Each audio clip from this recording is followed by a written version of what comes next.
Just walk away. Just walk away, and there will be an end to the horror.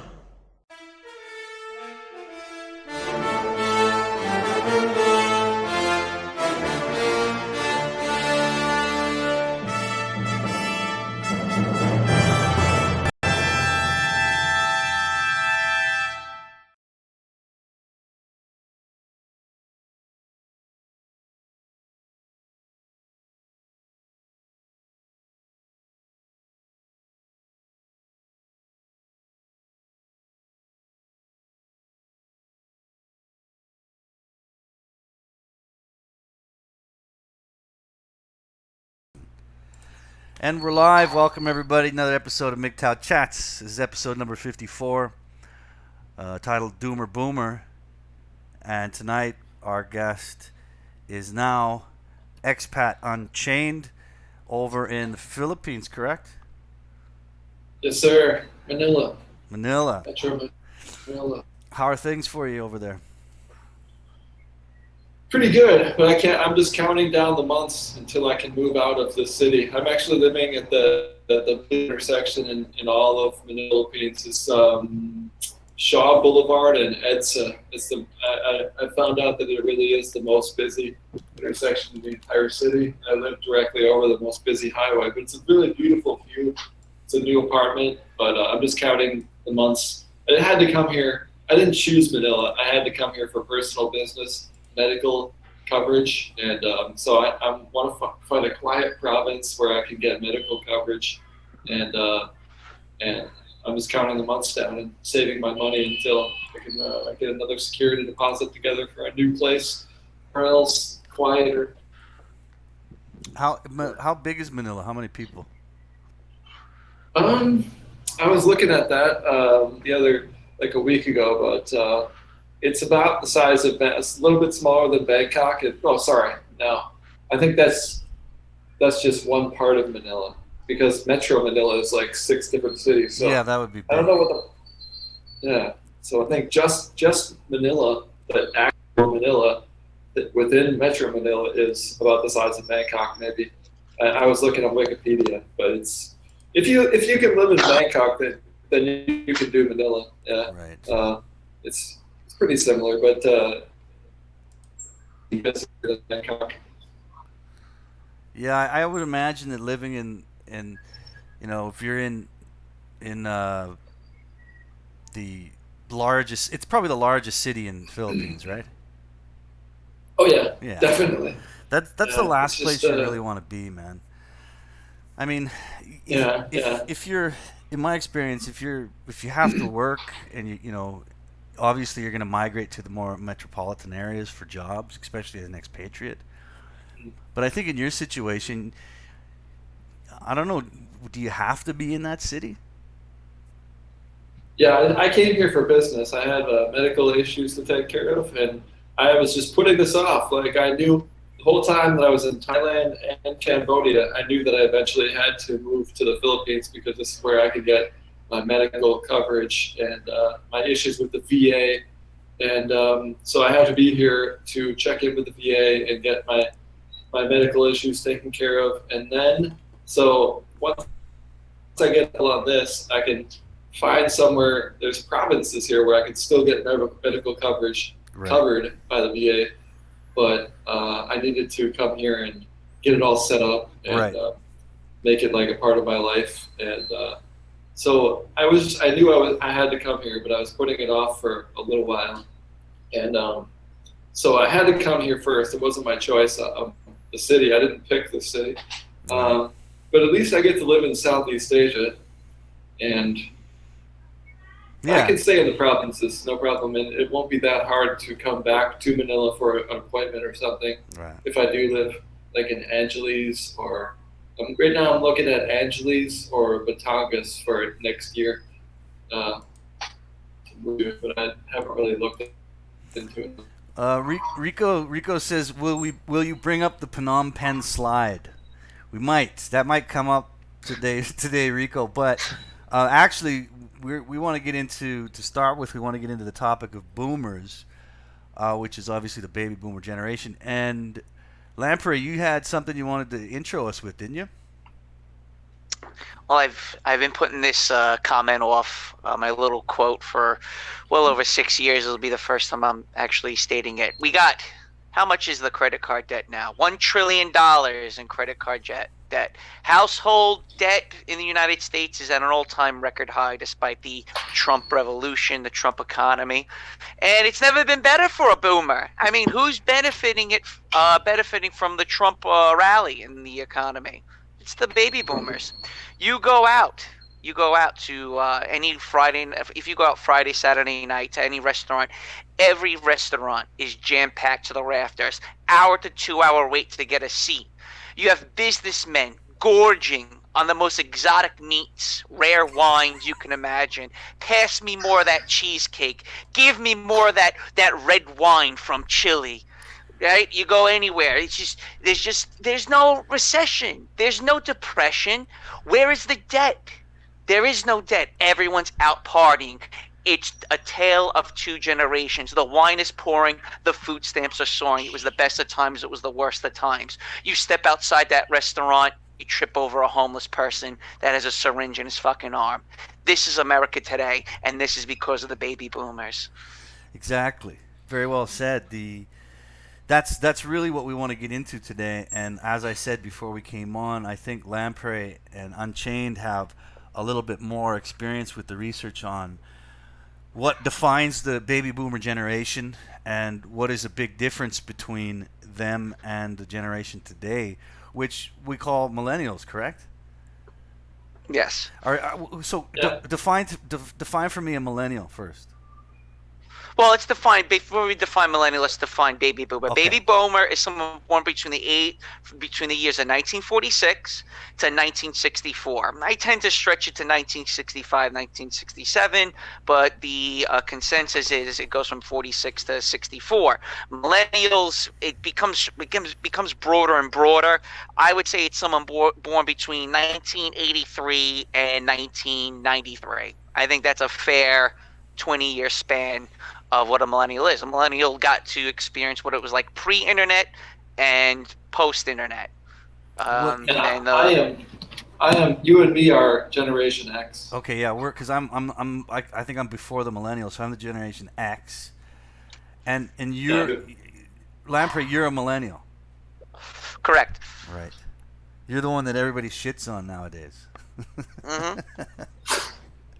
But Generation Z is going conservative, hardcore. What is Generation Z?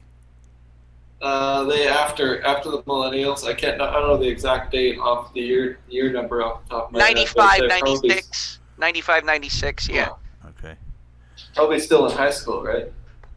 Yeah. Or no, maybe under 20 at least. I think they're at least under 20. So basically, a baby boomer is my parents' generation. I know that. Right after World War II, up till about 65. Right. So I think most of our listeners know what a baby boomer is. It was after World War II. The veterans, the white veterans, white Christian males come back from World War II, and they have like 4 or 5 kids. They grew up in the suburbs. Look at Levittown, which is the model middle class home, single family detached home, and they all got these homes. They got part of the GI Bill. They all got to union jobs, and they rode the post World War II economy pretty much up until 2008. Right before the bubble burst. Right.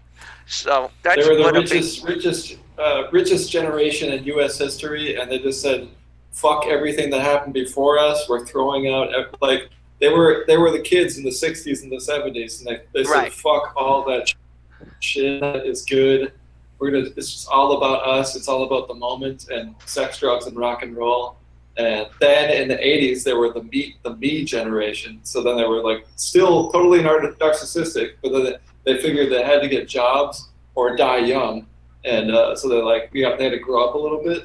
And then so in the 80s, they became the me generation, and so just either way, their whole that definition is narcissism and hedonism and living for the moment and selling off their children's future for voting for people who are lying, obviously lying, and bribing them. Right. They're So the baby boomers experienced a lot in their lifetime.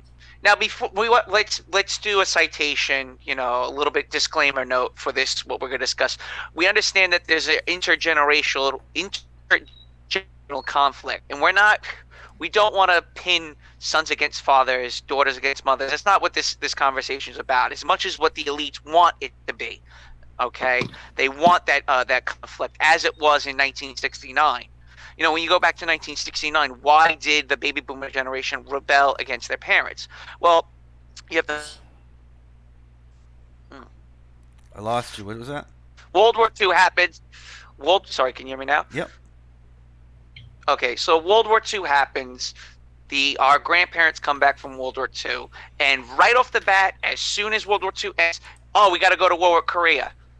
Okay, we can't even point to Korea on a map, but all right, we'll go and lose 40,000 U.S. soldiers. Many of them who already served in World War II. Sorry, U.S. They men. had to go back.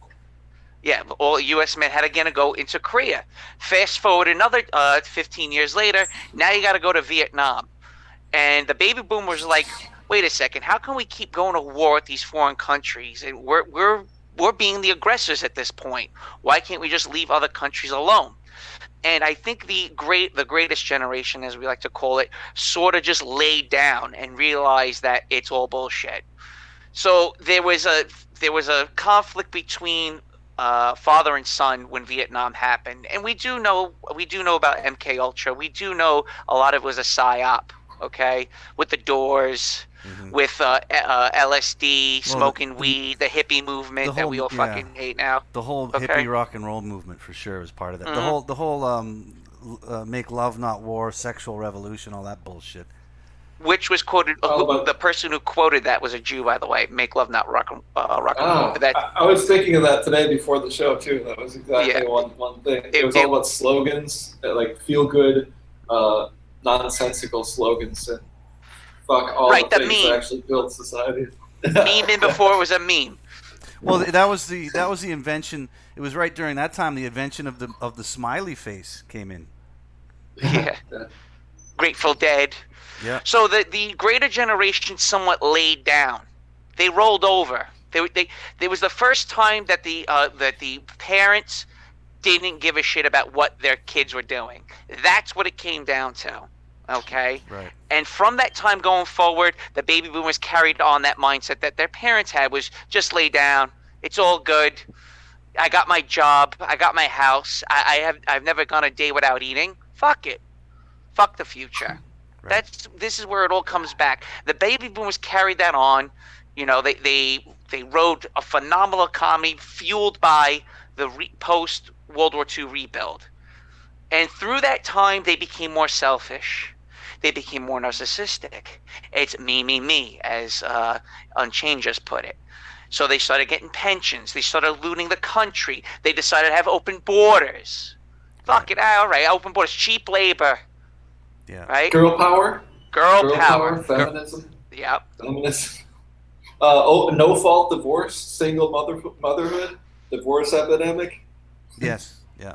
Those are the things that we talk about often, and you'll hear in MGTOW circles especially. And this all started in the baby boomer generation. That's right. It wasn't before. Our parents, and it's it was our parents that said, yeah, to hell with fair family courts and legal systems of divorce. To hell with it. To hell with the family. Yeah, to hell with the family. Absolutely.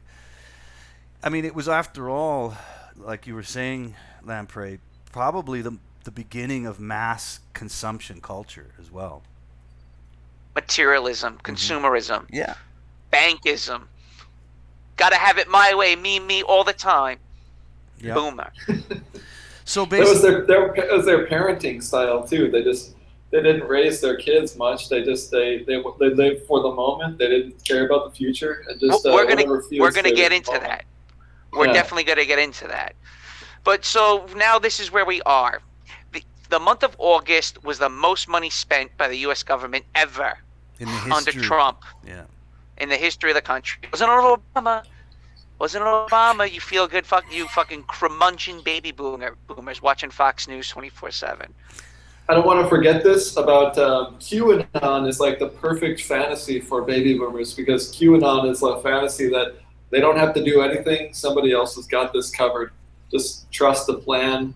I think QAnon is bullshit, but for a baby boomer, that's the perfect fantasy.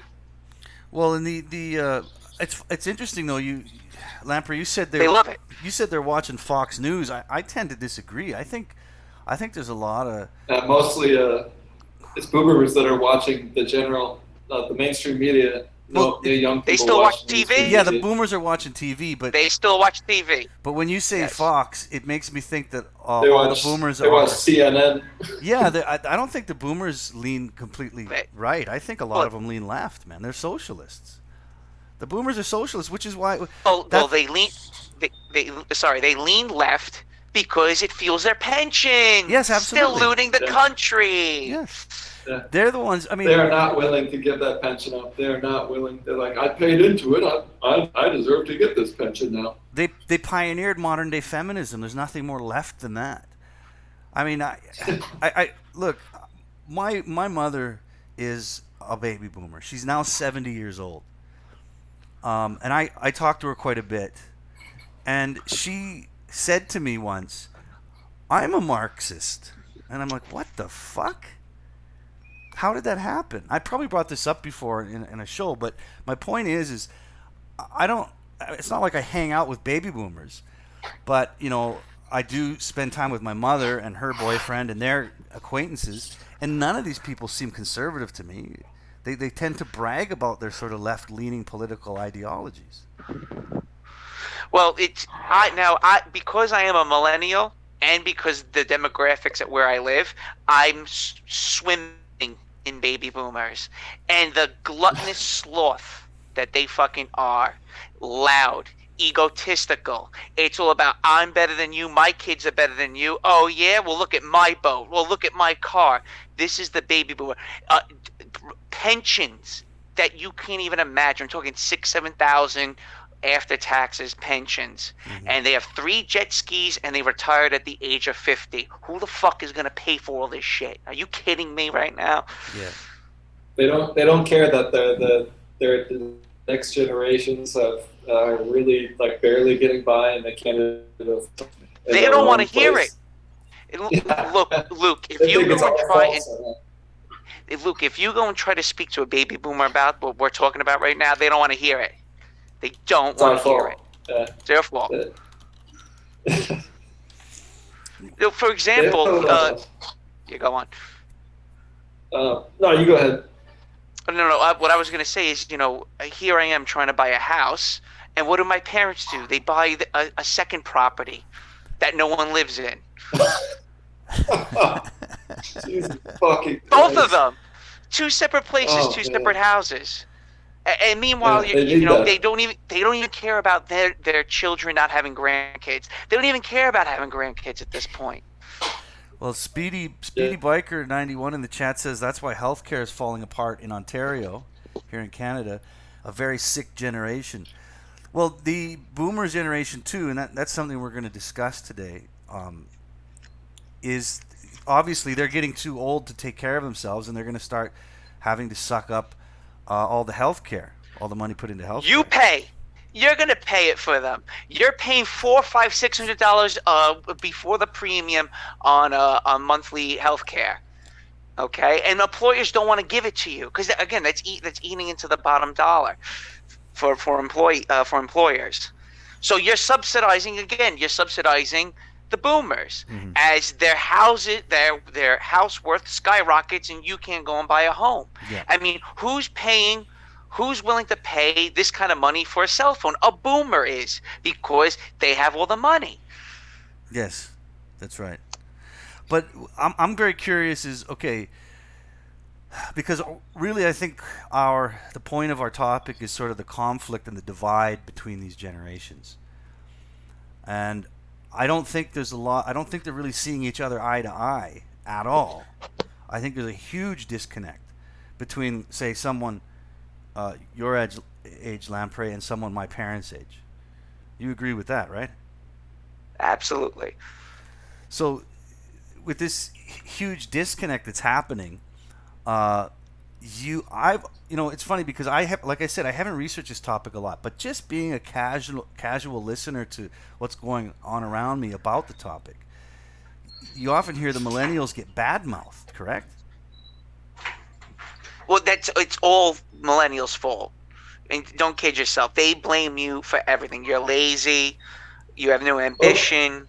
Let me do my take on the millennials. Like, I think that the are the worst generation in U.S. history, but I think that the millennials are the most unlikable.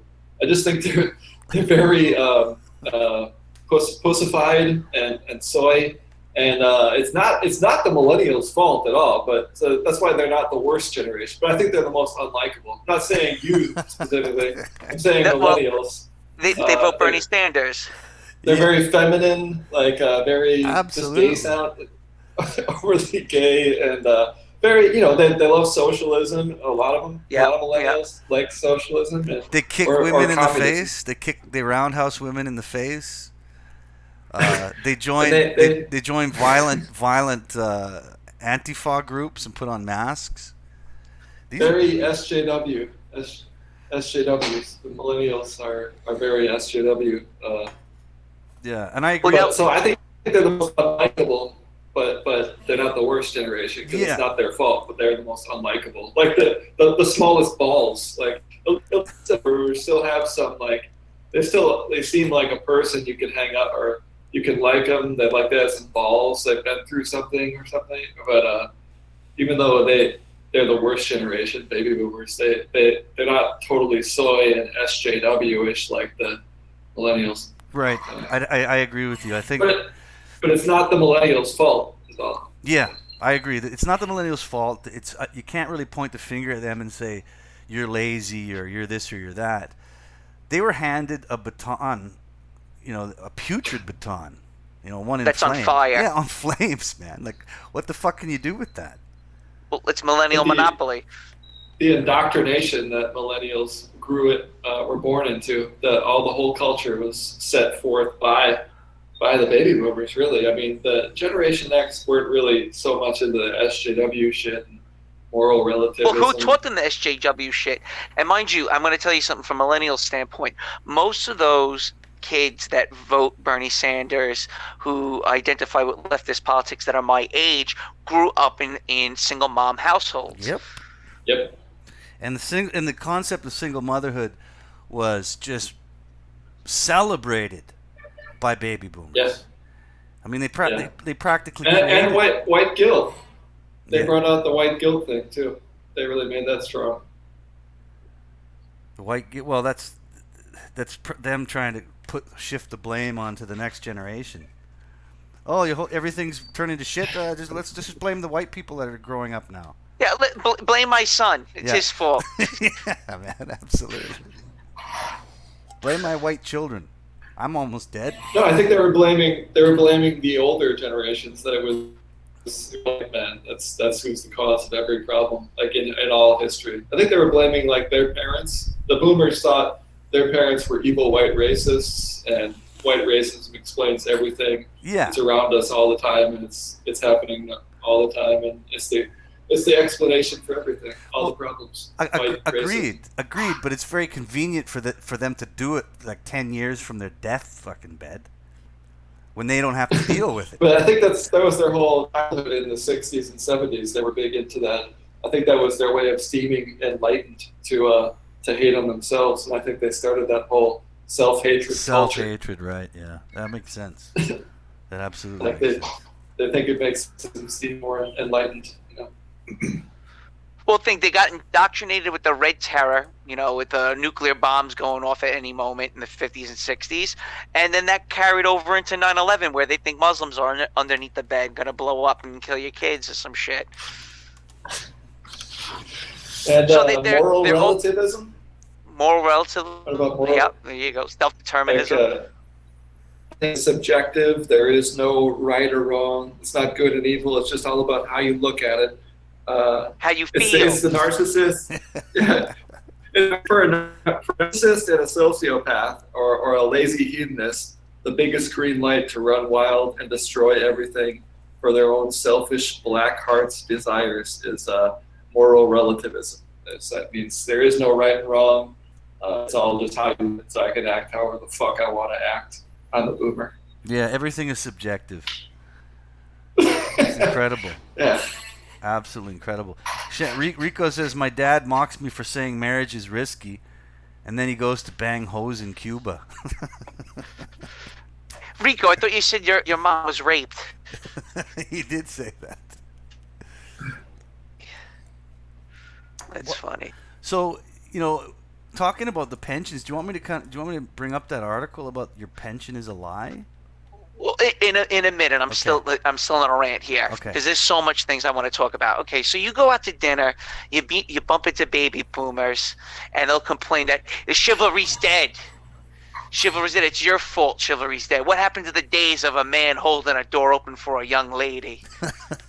Dude, one time I'm in a Dunkin' Donuts. This is going back quite a while, and I used to bump into this fat, obese black lesbian girl, and she was very nice. She was very sweet to me. I used to have nice conversations with her and stuff, and we're having a small chat in Dunkin' Donuts while she's at work, and this old boomer comes along. You should ask her out, sweetheart. You should ask her out. And I felt like telling her, she's a black lesbian. This is the world you left me. She's an obese lesbian. You're telling me to go out and date this girl. Who is telling you to ask her out? A baby boomer. That's like a fellow customer in line with you. Yes, correct. They're probably just they're fucking with you, man. They're trolling with you. That's how baby. No, it was a sincere older lady. They set it up with this girl power. They set it up so now that is sexual harassment. If you want to ask a girl out, if she doesn't like you, if she likes you, then it's totally cool and it's expected. But if she doesn't like you, then it's illegal and you're going to fucking jail. Well, especially since you have to be attracted to something that is objectively unattractive, because there's no such thing as objective beauty. It's all subjective. Yeah. You're not allowed to be unattracted to my fat ass. You have to like it, or that's, I don't know, what is it? Racist? Sexist? Misogyny? Whatever the fuck. Right? These people are insane. So you go, again, you go out, you meet boomers, and they'll say, "Oh, I feel so fucking bad for your younger generation," as they shove veal parmesan in their face, a $50 plate of beef, and again drinking expensive wine and saying how much they feel bad for you. Oh, by the way, you don't have health benefits anymore. That's what a baby boomer does, right? So, and I was thinking about the immigration thing with boomers is that they say that it's corporations, big agriculture companies hiring all these immigrants and illegal immigrants. No. It's mom and pop stores, mom and pop shops hiring illegal immigrants, having them work a summer on a tourist visa, and then they make all the money and then they go back to their home countries. It happens all the time. And who allows it? It's baby boomers, because it's cheap labor for them. It's more money for them to go out and spend and buy luxury goods and other bullshit items. And all they just brag how much their house is worth. They brag, what they just spent or what vacations they're going to. It never ends for them. They're retiring at such a young age. We're 45 years old, or 50 years old for a NYPD cop now. You retire 45, 50 years old, and then that's it. You're done. And this is crazy. We're not going to have the same opportunities as they did. Someone has to pay for this. They would get out of high school. They didn't even need to graduate high school necessarily, and they would just get a regular 9-to-5 job.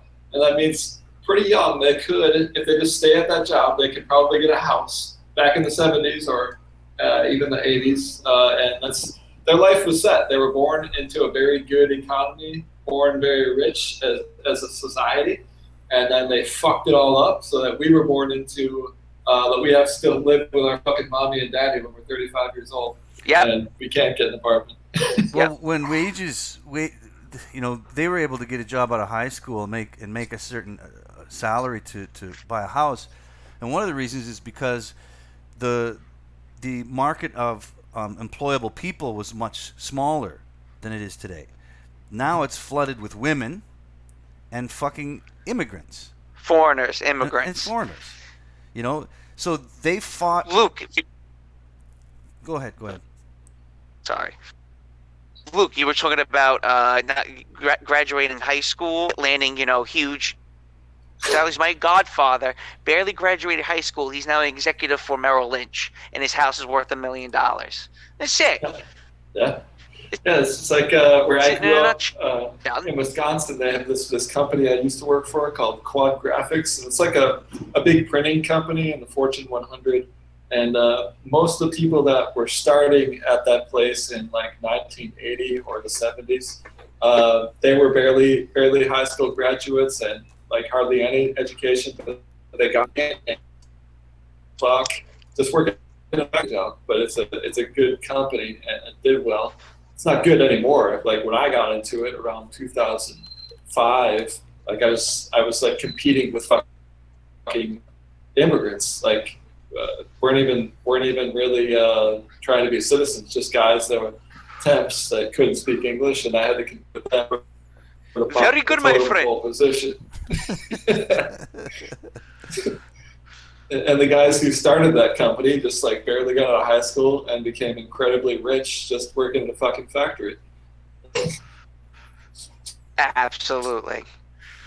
Well, those days are gone. And I couldn't even afford to buy. I couldn't even get groceries. Well, he's not willing to teach you anything on top of it, Luke. I mean, for fuck's sakes, I had to move to Cambodia to get some real job experience. How sad is that? That is pretty. Yeah. And they kicked off the welfare state in full effect with LBJ. Yes, they did. And they applauded it. Yeah, they on the full welfare state. They cheered it on. They think it's right. They're like, we need this. We gotta have something. And before that, when it comes to healthcare, before the boomers, like not everybody didn't have the big daddy government taking care of everybody's healthcare. So before that, people would take care of their own health so they wouldn't have to go to the fucking doctor all the time, but they wouldn't have to rely on a government taking care of their healthcare for them. Before that, like people would stay in shape and they didn't get some goddamn fat, and they didn't smoke as much as like smoke and drink as much as and eat it so bad as the boomers did. But you didn't see that many fat people before the boomers, like people that weren't regularly that obese in the ages before that. Well, they were pioneers of gluttony as well. Absolutely. Yeah. But like the healthcare wasn't such a given back before them. It was like there's no co-pays. Yeah, you know what a copay is? What? What's that? Okay, yeah, I think so. Okay, a copay is like you have to pay now. I think it's up to $40 when you walk into a doctor's office. The reason copay, I think this was in the early Clintons, but with the Clintons, by the way, is to deter people that are hypochondriacs from going and showing up to the doctors. Right. And that's from white girl getting divorced and being miserable and being confused and lost. So they came up with this whole. I forgot what the term is when you're a hypochondriac like that, but people just go into the doctors over and over. Yeah. For abuse. And speaking of that, boomers also made abortion to be mainstream. Also, that's right. Yeah, Roe versus Wade, man. Roe versus Wade. They pioneered that shit, and they still support it today. And they vote in every politician that promises to keep that bullshit going. Yeah. It's incredible. They don't want it. Women do not. What's that? It's that women do not want to lose that right. No, it's Pandora's box, man. Right. It's Pandora. It's not your body. Yeah. It's like it's not your body, bitch. You're killing the baby's body. It's not your body. Well, that's baby. Stuff like Roe versus Wade, no fault divorce, the Duluth model. Again, these are all baby boomer pioneering events. And you're right, Lamprey. Women don't want to give that shit up. It's Pandora's cunt. Once you open it, you can never close it again. You know what I'm saying? Like it's done. I don't know what the solution is to that. The baby boomers, like again, Pandora's box. Once you open it, you can't fucking close it, man. So I don't know what the solution is to that. Speedy Biker 91 says, I find the peoples in their 80s and 90s, their age, are actually more healthy and fit than boomers. Probably. Yes. Well stated. Well stated. Yeah. The generations before them had to take care of themselves, because it wasn't just a given that they're going to be. Because when they got boomers, they knew that they get everything covered. Like it won't be expensive because it's covered. And they're like, fuck it, I'll just do whatever I want, and the doctor will take care of me. And but when you don't necessarily have a doctor to take care of you, you can't necessarily afford that. Then you learn to take care of yourself. Yes. Not live a shitty lifestyle where you have to go see a doctor. Well, but it's preventative. It's not. Yeah, there's another thing that I just thought of too, is that it was the baby boomers who were pretty much the first generation that abandoned their parents in old age. Yeah. Just abandoned them. Yeah. I mean, that's where the rise in senior care and old folks home happened. Is as the baby boomers' parents, as the baby boomers' parents got too old to take care of themselves, the baby boomers just let their parents fucking rot. Like, fuck, I'm not going to take care of you. Get in the fucking home, man. It's incredible. And we know before that it was the old people, the grandparents would live with the family, but before then that was very common. Yes. Before the boomers, parents became too old to take care of themselves. It was common for the parents to live with the children, and they would take care of them in their old age. Boomer generation. You would look after your grandkids. Okay, that's usually you didn't have the state send the kids to preschool. Yeah. The elders would look after the kids. Mm-hmm. Instead, what do the boomers do? Oh, here you go. We'll visit you once a month and during holidays. We'll let you out. They're poor old parents, man, that went through a war, and fought for the boomers' right to consume. And once they're too old to take care of themselves, they're like, fuck this. Let's put them in a home, and go see him once a month, and we'll put. I'd rather pass a what? Say that again. You cut out. I would have a stranger. Yeah. I'd rather have some stranger or some state-run institute look after my kids and my elderly parents. Unbelievable. That's why they voted for bigger government, because they want everything taken care of, so they can just. Yeah. And then they have no incentive to be good parents, because if you might need your kids when you get older, you're going to want to be a nicer person so that your kids will want to take care of you. Yeah. But they have no incentive to do that, because they're betting that Big Daddy government will take care of them when they get older, and their pension, and Big Daddy government, their medical, their mom and dad, the government's going to take care of their mom and dad or whatever. But yeah, they have no incentive to be good people, because. Yeah, but before that, people had it was more like Southeast Asia. Before the baby boomers, people were more close knit. Yeah. And the family was all together. It was an important thing, Yeah, Speedy Biker just said that it's like that in the Philippines. You see the kids taking care of parents and grandparents, and yeah, it's obviously something that I witnessed too. In my years in Indonesia, I saw whole families, all sharing the same bedroom. And parents taking care of their children and their parents. Families were very much more close knit. Baby boomers in America just took that entire fucking design and just shat all over it. Yeah, before the boomers, people would just a women who would get divorced would kind of get ostracized from the community, or people who wouldn't live up to the expectations would be banished or ostracized, or not kept around in polite society anymore. They would be called a witch or something. Well, they would be shamed for sure. I mean, survival would become a lot harder for a woman. Like a scarlet letter. Yes, absolutely. Anyway, continue. No, I said it all. Go ahead. Well,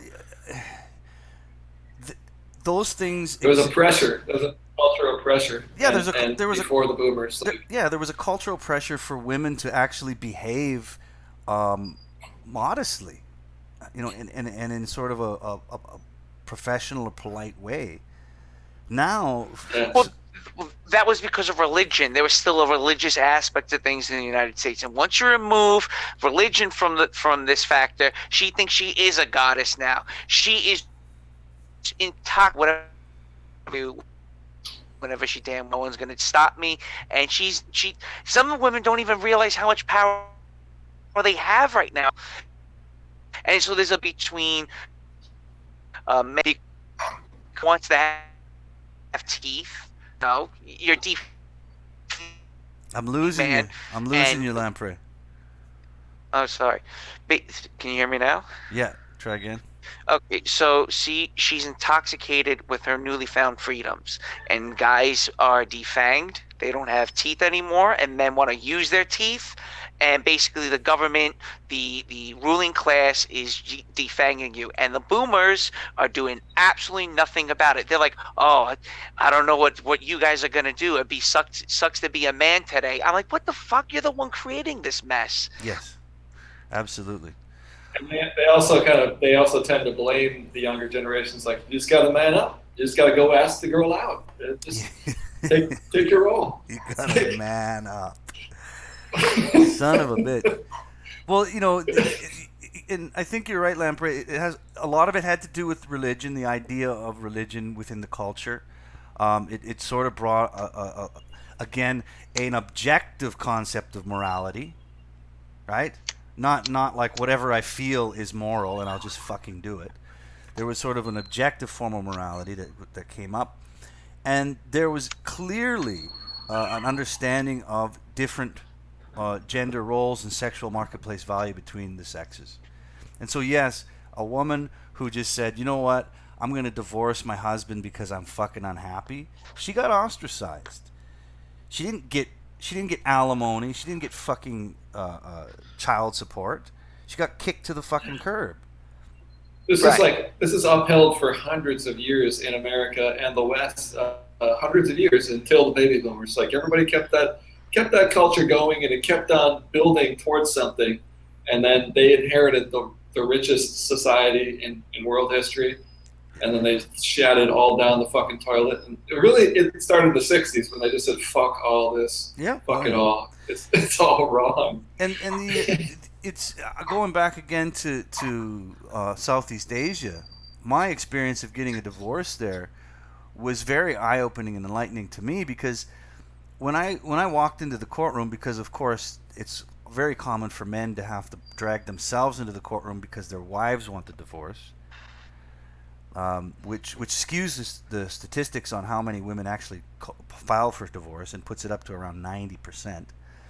So I dragged myself into the courtroom, and when I said went through the motion and said she left me,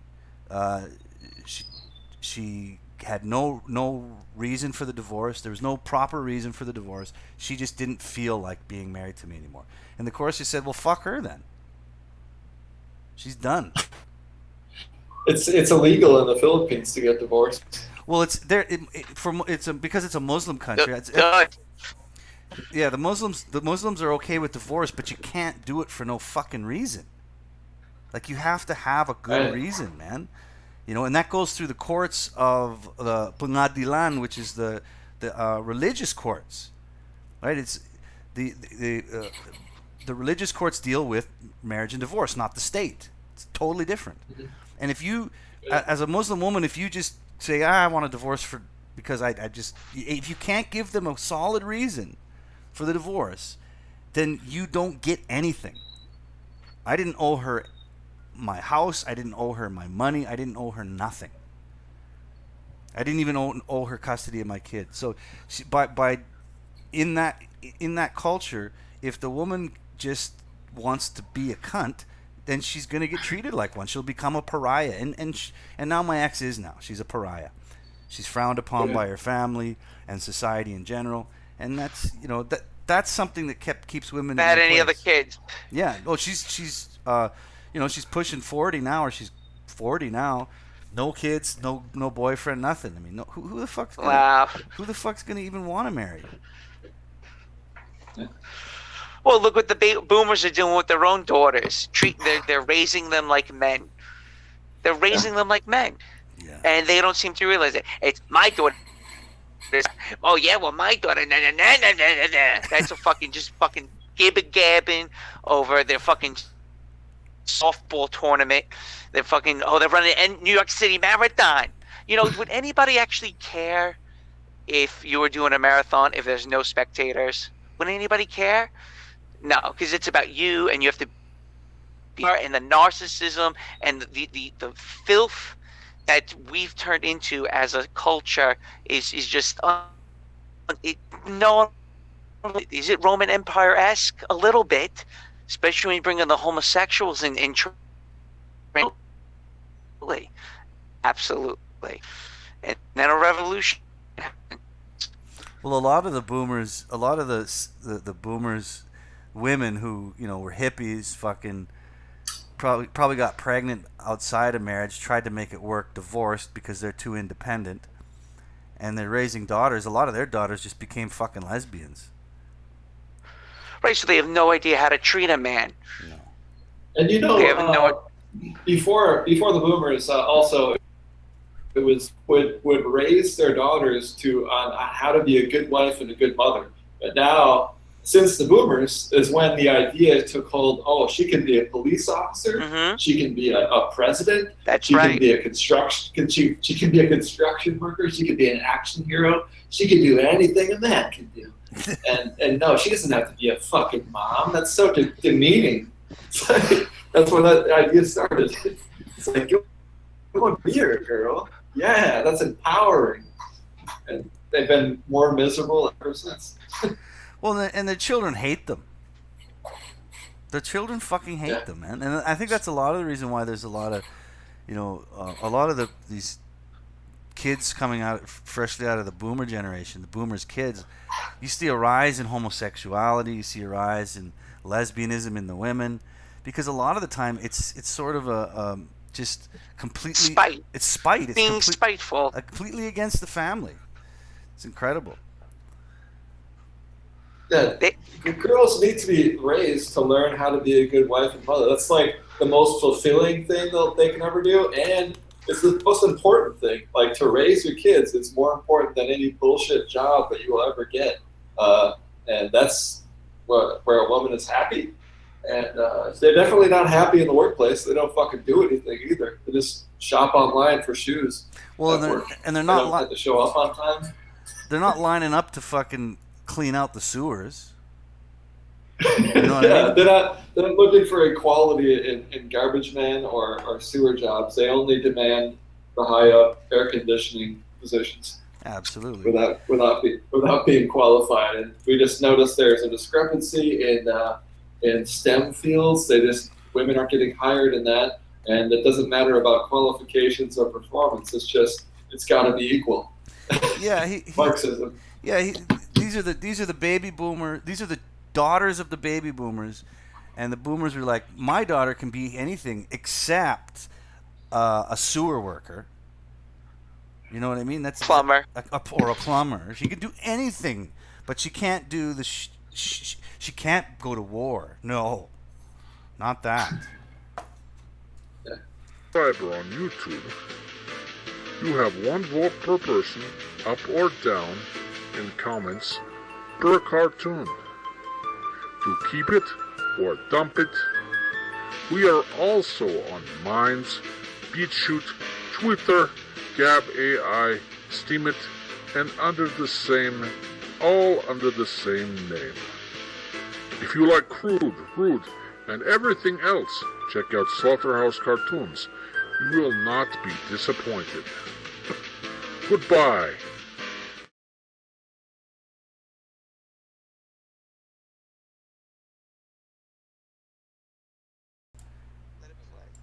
Okay, Want to pull we're up back. the articles? Sure. Sorry, guys. Technical difficulty. That's not unusual for this side of the internet. For What us. was the last thing they heard, do you think?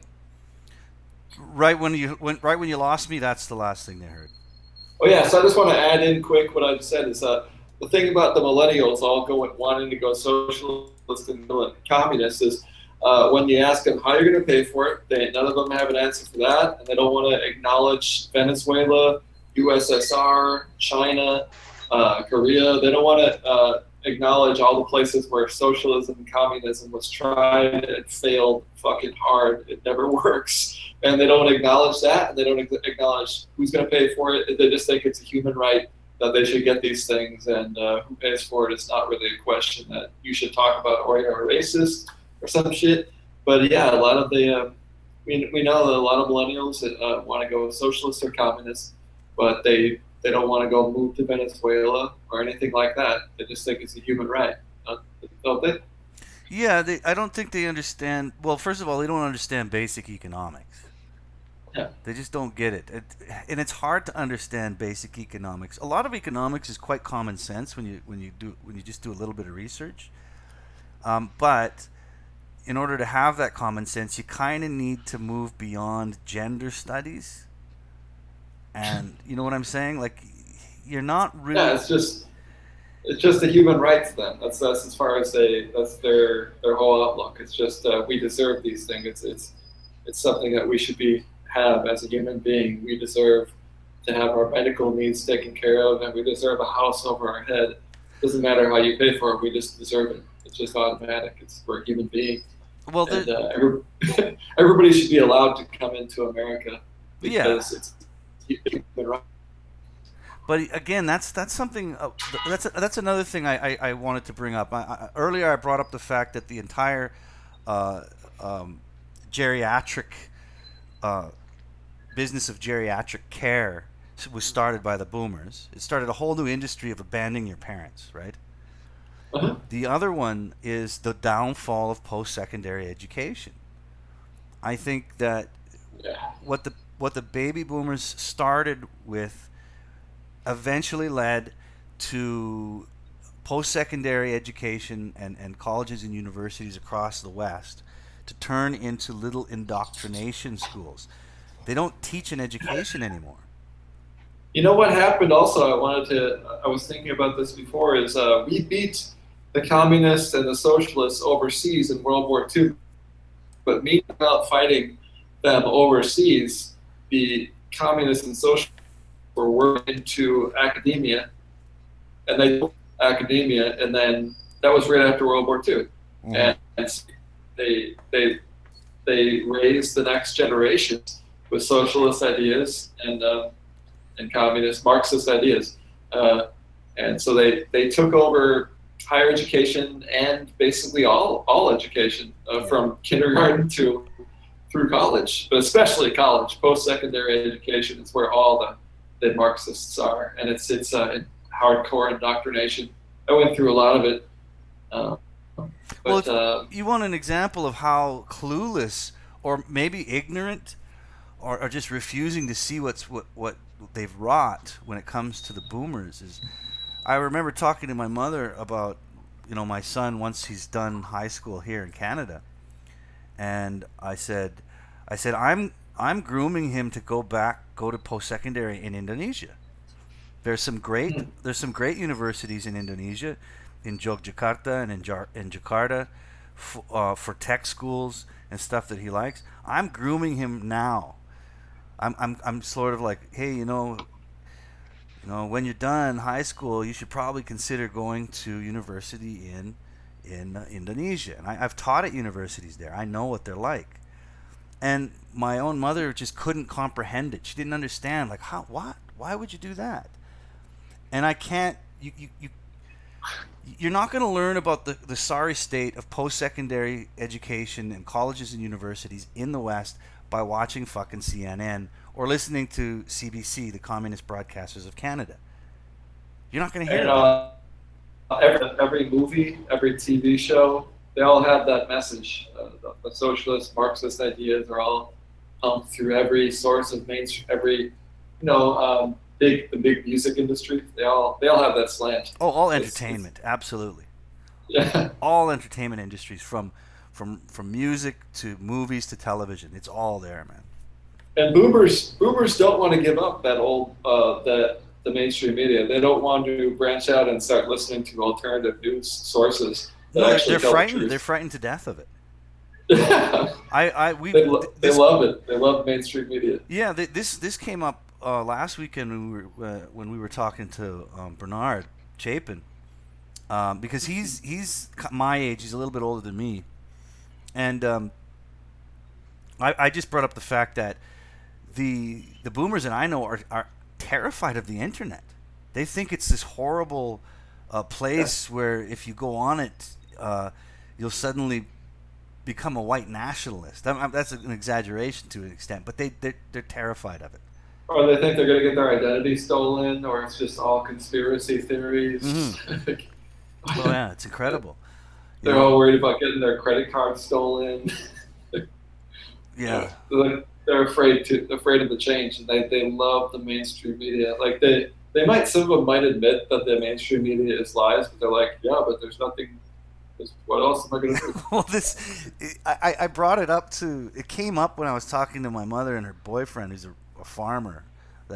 He's an old rancher, never been married. He's the same age as she is, and I brought it up to them, and they're like, he's like, well, but on the internet, people can lie to you. You never know what you're gonna get. And I said, Jesus Christ, man, you do realize all he does is watch CNN, right? And so I'm like, you do realize that if you watch television, mainstream media, it's all owned by the same fucking corporation. You're not getting you're not getting some kind of objective opinion at all. That's what they were raised with the whole, since they were growing up with that whole image of responsible journalism, and these are the people you can trust, and they don't want to change that idea. It's like they were grew up with it, and they think, oh, these are vetted people who are in positions of power, and they have a very big responsibility. So these are the people you can trust. Yes, they're here for us. They can't trust the internet because the government won't do it for them. That's why they love the QAnon thing, because they think, oh yeah, there's somebody in there that we don't have to do anything. QAnon's got this. Yes, it's all getting taken care of. What is QAnon? Yeah, explain. I think it's bullshit. It's some of it is good and some of it is misinformation. So it's bullshit. It's the internet for boomers. It's the internet for boomers. It's just to fuck with people. It's like sometimes they give them some good things, and sometimes they feed them bullshit. And it's like not even one person really. It's like it was originally started out to look like it's one person on the inside, but it's really a couple people, and nobody knows who it is. So it's anonymous. And it's someone who's close to Trump with inside candid photographs of Trump, within his administration, but it's not because of the writing styles. You can tell I haven't looked into it deeply because I listen to people that I trust. I listen to Alex Jones, and I used to like Molyneux, but he's gone too soft. And I listen to Nick DiPaolo even. Who else? He's good. Black Pigeon Speaks. I just had a conversation with Nick DiPaolo this week. That's on amazing.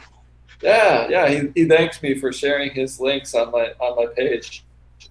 He was such a legend, man. Back in 02, 03. Oh my God, legend. Yeah, he's totally against the. He doesn't fit in with the Hollywood thing. He's against the grain all the way. Romer 45 says, my dad, a boomer, was actually the one who taught me about learning outside of mainstream media. Well, that's a rare case. That's a rare case. I'm sure there are some boomers that kind of manage to kind of adapt to the information age, but very, very few. Very, very few. They love that mainstream media. The only thing a boomer can really do is kind of figure out how their email works, and that's about it. And then when you try to explain them more, they just kind of go, I don't have time for that. They just want to ride it out. They just want to live in their own hedonistic narcissism that their whole life has been all about. Just all about my way, and it's all about me. And look how vicious the next generation is coming up. even millennials. They're becoming more and more sociopathic, and it's being ingrained in our heads at a very early age. Yeah. Very beta behavior, and a lot of Asperger, a lot more like Asperger type people, and people that just don't know how to interact or anything like that. A lot of I don't think Asperger's and autism is the same thing, but it's like mostly they're different. Yeah, they're different. Awkward as fuck, and they're both conditions that make people very antisocial or difficult to socialize with. Definitely. Yeah, they act like it's normal now, and then when you see how they act, like, that's very millennial thing. I think it wasn't really so much accepted in previous generations. So that's why I think like millennials are the most unlikable, but it's not their fault. So they're not the worst generation. They're the most unlikable. Yeah. Well, a lot of it also has to do with the lack of an external threat. We haven't really been to war with anybody in quite some time. Okay, I mean, there's no threats. We're at peace with everybody. You know, the past, thousands of years, there was always a conflict going on, wherever you might be. What about 9/11? Right? So you always had a. Well, 9/11 is not a conflict, though. Turned into one. We're talking. You really think? Yeah, but how many Americans died? Well, I guess what you're saying is, well, I don't know, because they're really pushing the idea that terrorists are around every corner. But that doesn't. NSA, but TSA. It's not like hundreds of thousands of Americans died. No. Right. That's part of the fear mongering. Look, when was the last time there was a conflict on the soil? That was the last time there was a draft. Is before the boomers was, but when the draft was gone. So I think that kind of makes people more humble when they have to get down in the dirt and do the dirty work and get drafted. It gives you some balls and some humility and some pragmatism that the newer generations they don't have anything like that. The South Koreans still do the draft. I mean, you have to. It's like mandatory 2 years once you hit 18, going to the military. I don't know about. I know, like, I think, was it like some other European countries? There are other countries that do it. I'm not an expert on it, but I know there are other countries that do it. And you're right, it does. It kind of gives the generation a set of balls, for sure. And it's another. And again, same topic, but when you bring up the draft, I can't help but think that the draft is linked in the history of men to their ability to vote. Yeah. Okay, and then we get the 19th Amendment where women can vote and they don't have to fucking do anything for it. Yeah. You don't have to contribute to society. You don't have to have any accountability for this right. You're just a girl, and you should have it. We're gonna give it to you, and you're gonna use that power to keep voting in more rights without responsibility, which is exactly what they've done. I mean, if you want to give the nation balls again, get rid of the 19th Amendment. Yeah. Absolutely. I think that was the worst thing of all. That was when that's the how you kill society is let women vote. Yeah. But really, it would be nice, in a fantasy, it would be nice if there was no government and just if we had total freedom, then women would be in their place because there wouldn't have any special treatment. Like if it was just people getting by on their own without a government or like someone to watch over them like that, or have someone have a government forcing women to get hired, or where you can't fire women. If it was just total freedom, we wouldn't have to fucking hire these bitches and keep them in these jobs where they don't do a goddamn thing, and where they're just actually counterproductive. But if it was total freedom, women would be back in the home because they would actually be accountable if they didn't have the government forcing people to hire them and not being able to fire them. Yeah. Well, here. Work for like affirmative action. Romer 45 says women do contribute. Just ask Emmeline Pankhurst and the White Feather Rebellion. Yeah. But we all know female about that. Voting it's the beginning of the end for every society. When giving women power is the death to a society. Well, why don't you pull up the articles now? Okay, hold on a second. I wanted to bring up the one about the pensions when you came up with it, because you mentioned, Lamprey, that from all the damage that they've wrought, this boomer generation, they're gonna just try and wait it out, ride on their pensions, and sort of flip us all the finger as we put them 6 feet under. That's what it seems like. Yeah, it's like there's no way I'm giving this up. Yeah. And I'm not going to let you convince me of why it's bad either. It's what we were told. We were told this, so I should get it. And Try bringing up to any person over the age of 50. They don't want to hear it. No, they're Truth conditioned. Climbs Above is here. My friend Truth Climbs Above is in the comment section. Hold on a second. Truth Climbs Above. Great Hey guys, guy. guys, here. When you were on the subject of boomers, I was thinking there was even more background to go into on World War II. Well, that World War II gave birth to the boomers. We Yeah, talked we did quite a bit. Yeah, we talked a little bit about that. But when if we're talking about and the sad thing is the generation that gave birth to the boomers by fighting in World War II, the men who lost their lives fighting in World War II, that gave birth to the boomers and ended up in fucking old folks' homes, right? Forgotten by the children they birthed, Yeah. It's real sad. I mean, the children they birthed are now basically demanding everything and putting nothing in. But I wanted to get to that one article you sent me, Lamprey, about pension, because again, like I said, you mentioned how these boomers, they just want to go out with a bang, riding their pensions until the responsibility of a failed society is put on the shoulders of the people they left it to. And there's this one article by Forbes that says your pension is a lie. There's 210 trillion of liabilities our government can't fulfill.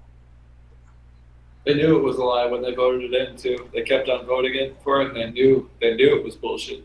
They said, "Fuck it, just ride it out and sell off the future." You gotta live in. That's what they did with their credit card debt too. In the '80s, that was their generation.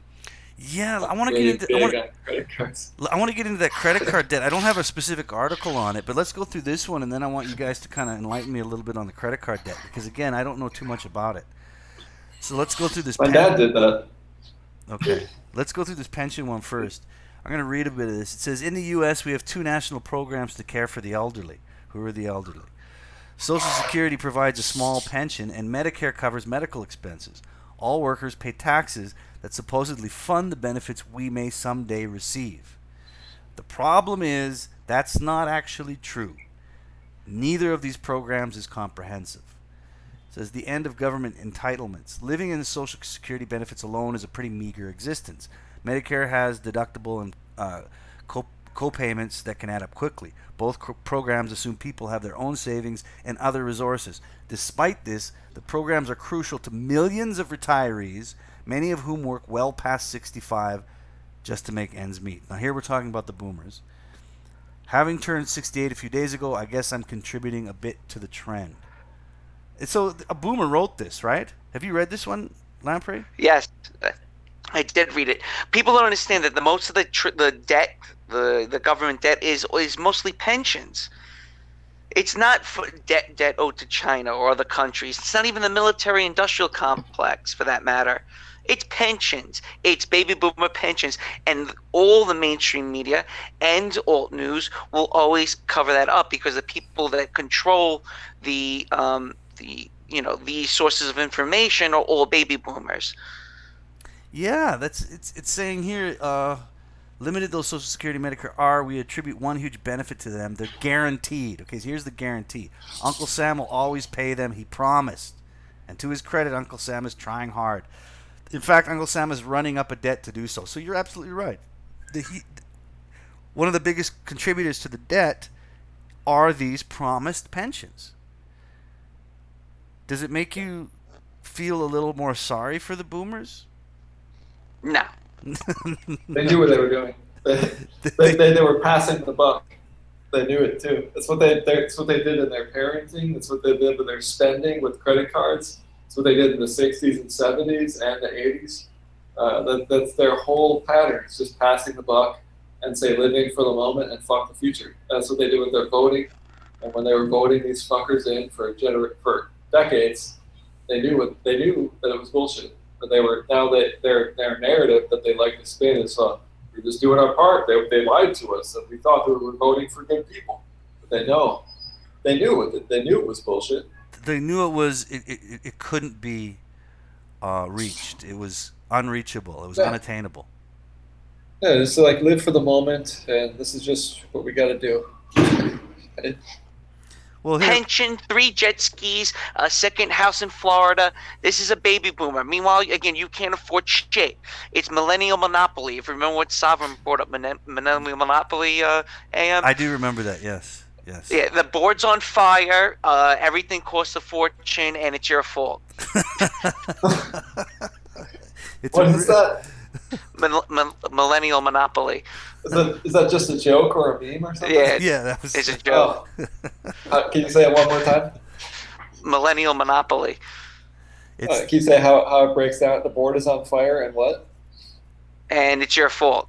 The board's on fire. You got no money. You can't buy anything. Do not pass go. You're going directly to jail for debt. Yeah. The boomers voted for a Ponzi scheme, like Rico Champagne says. It's a Ponzi scheme. Mm-hmm. And it's obvious Ponzi scheme. They knew it was too, but they were living for the moment. That's their whole pattern. Subprime mortgages. It just goes on and on. The government comes in, bails it out, loots everything themselves in the process. It's a smorgasbord. It's a reflection on your government. I disagree that like how it's the oligarchs ruling the presidency and stuff, right? Mm-hmm. It's a reflection on the society as a whole. I mean, if I look at Cambodia, the prime minister of Cambodia is definitely who the people chose. There's no doubt about it. Like, he is the definition, quintessential type of person that should be ruling Cambodia. Same thing for the Philippines, right? Yeah. So you had Obama and Trump, which is a reflection on the narcissism within your own society. Absolutely. I want to read a little bit more of this to the audience because this is pretty crazy. It says federal debt as a percentage of GDP has almost doubled since the turn of the century. The big jump occurred during the 2007-2009, and you brought that up, Lamprey. You said basically they were riding it until 2008. That's a consequence of both higher spending and lower GDP growth. In theory, Social Security and Medicare don't count here. Their funding goes into separate trust funds, but in reality, the Treasury borrows from the trust funds, so they simply hold more government debt. Today it looks like this. Debt held by the public, $14.4 trillion. Intragovernmental holdings, the trust funds, $5.4 trillion. Total public debt, $19.8 trillion. Total GDP is roughly $19.3 trillion. So the federal debt is about equal to 1 full year of the entire nation's collective economic output.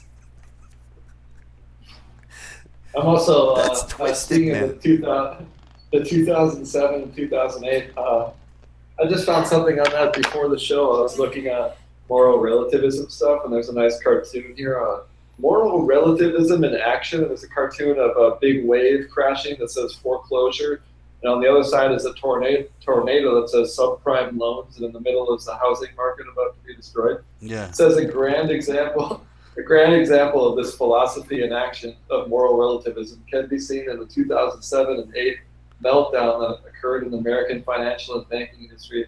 Those taught relative morality in their philosophy and business ethics. College courses proceeded to live out those teachings on Wall Street and in other corporate avenues, with the outcome being devastating for those who were on the receiving end of their relative morality. Damn, man. Well, it's crazy. Well, here's kind of a summary of what this article. Pensions are a lie, and this is kind of what I wanted to get into because this is really important when it comes to the boomers. It says Ponzi scheme. Yeah, Ponzi scheme. Many Americans think of their Social Security like a contract. similar to insurance benefits or personal property. The money that comes out of your paychecks, with Federal Insurance Contribution Act, we paid in all those years, so it's just our money coming back to us. Remember, the guy writing this article is a fucking boomer in his mid-60s, right? That's a perfectly understandable viewpoint. It's also wrong. A 1960 Supreme Court case, Fleming versus Nestor, ruled that Social Security is not insurance or any other kind of property. The law obligates you to make FICA contributions. It does not obligate the government to give you anything back. Interesting that that court case came up in the 1960s. If the boomers were born in the 40s and 50s, the 60s they were going through flower power and make love not war. Were they too stupid to see that this was happening? Or they knew it? You guys say they knew They it. didn't care. They just didn't care. They're living for the moment. They're living for the moment and said, fuck the future. That was the whole pattern in everything they did. Just living for the moment. It's all about me. And it's all relative. So all these ideas from before, it's all wrong. This traditionalism is it's so wrong. And everything that our parents did is fucking wrong. But no generations before them really did that. If you are dependent on Social They're Security. really just Sorry, man, I didn't hear you. You cut out there. I was saying. No, I heard you guys. Oh shit! Who was talking? Did you hear me? Yeah, go ahead. Unchained, go ahead.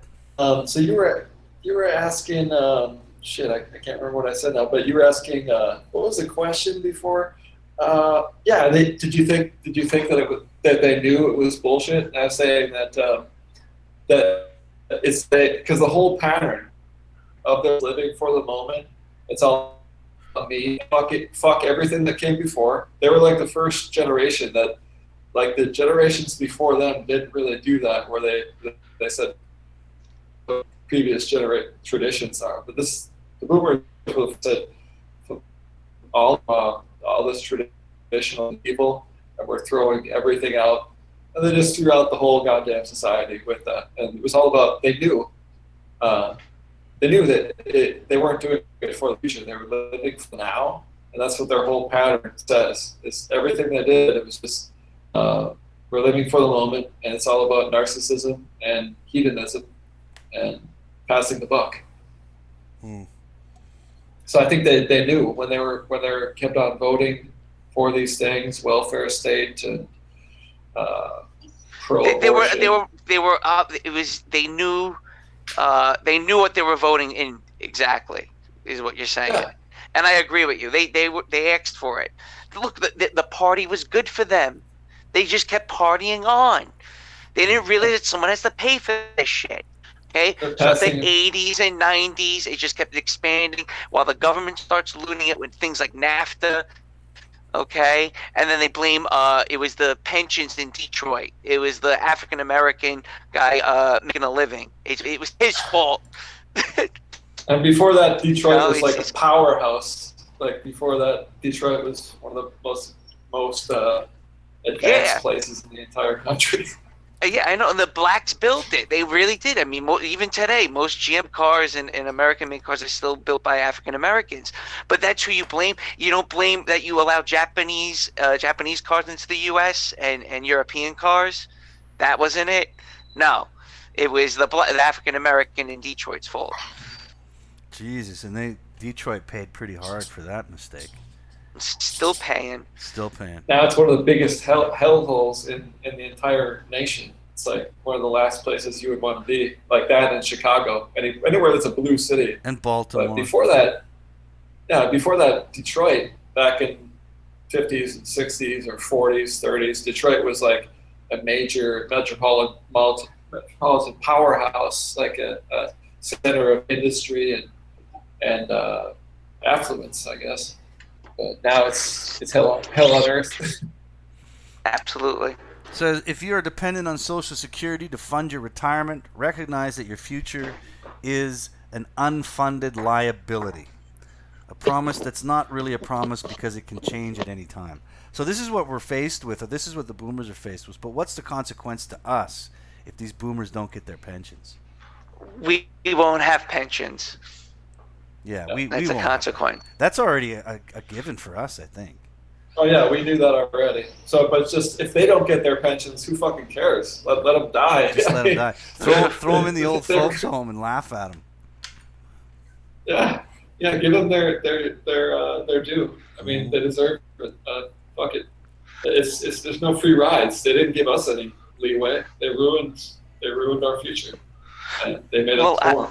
I have to do the pensions for the unions, and there's like a little warning at the end of their pension, and it's all red because they don't check their pensions. Like it's a massive liability, and they think they're gonna get it. They really truly think they're gonna get it. Wow. They're entitled to it in their mind. They think they're entitled to it. They paid into it. That's what I did my part. Well, there's going to be a lot of boomers dropping dead during Trump's presidency if he makes another 4 years. So that'll be interesting. If he can stay alive, he's going to keep going if he's still alive. Yeah. Well, what's gonna happen to the stock market? Because you understand part of the reason why they're doing stock buybacks is to prop up their own stock because a lot of the baby boomers are cashing in their like index funds and stuff. Right. Well, whatever happens to the market, they'll just blame Trump. Well, I think they are holding the Trump hostage. I mean, holding the stock market hostage. If Trump doesn't do it as they say, they crash it on him. Yeah. They've been raising interest rates like crazy. They didn't raise interest rates on Obama. They're not raising interest rates on Europe now. But when Trump starts kicking ass, they're making a red highs. Now they keep on raising it up, and they're trying to the Fed is trying to sabotage our economy. The Fed is not for America. It's not part of the government either. It's privately owned. I think it's mostly owned. When did the Fed come into power? Was that that was? I can't remember off the top. That's the 1912. Yeah, that's when the act came through. So they were well ahead of the boomer generation. Mm-hmm. That was back around the time of female voting. It's two terrible things. Yes, absolutely, man. What a horrible time. Well, think of it this way, guys. When did the credit card come into existence? Right after feminism. Yeah. Right when the woman now has to get paid and start getting paid for her work, her labor, is when the credit card came into existence. Right when women began to flood the job market. Correct. And push credit cards came. And push men out of that market. Yep. Which made the two-income household relevant. And basically pulled the family apart even more because the woman decided I should be working and earning my own money so that I can spend on my narcissistic consumer habits. Because we all know that even though women contribute like a quarter of what men do into the economy, they take out 3 times as much. It's fucking insane. Women are just LARPing in the workplace. They're not doing anything. Nothing. They're playing dressed up live action role playing to feel important. Yes. As their family is destroyed and the state becomes the new daddy and husband, kids are not raised. Women become ever more miserable and entitled like a spoiled baby, and men and women hate each other ever more. I wrote this stuff down here that I just came up because we were talking about it. I said more and more female empowerment and the need to put women in. This is all from the baby boomers. The need to put women in the workplace. Kids, not raise them yourself, but instead having someone who gets paid almost the lowest amount possible to raise the children. Minimum wage workers with absolutely no qualifications. Not having women in the homes taking care of their family, but instead the all-time historical cancer known as feminism, girl power, having women taking over men's roles in society and pushing men out, making men poor and obsolete, as the little ladies are not even working in these jobs or accomplishing anything whatsoever, just literally LARPing, dressing up and role-playing like a kid to feel more important as their family is destroyed. Yeah, absolutely. That was amazing. Great job writing. Yes, that was good. That was brilliant. bunch of stuff today. It's like just because I wanted to have something to go off of. Absolutely brilliant observation. Well, and that's the problem. And that's what they do at work. Yeah, that's exactly the way they are at work. It's dress up, it's playtime, it's calling in sick.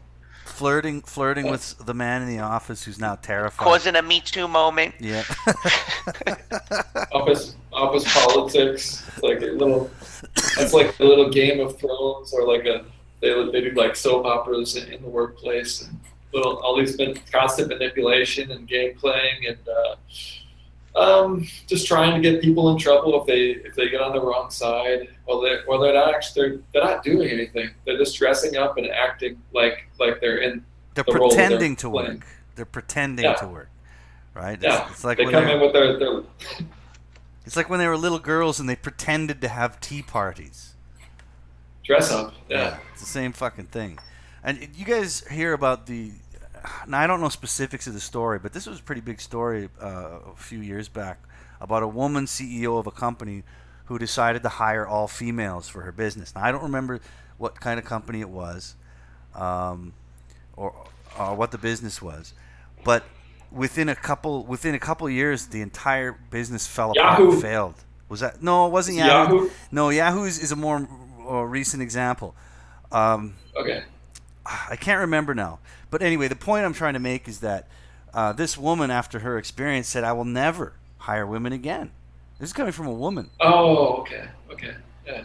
And it was their business completely failed, fell apart. She said there was constant bickering, fighting, and what's the word?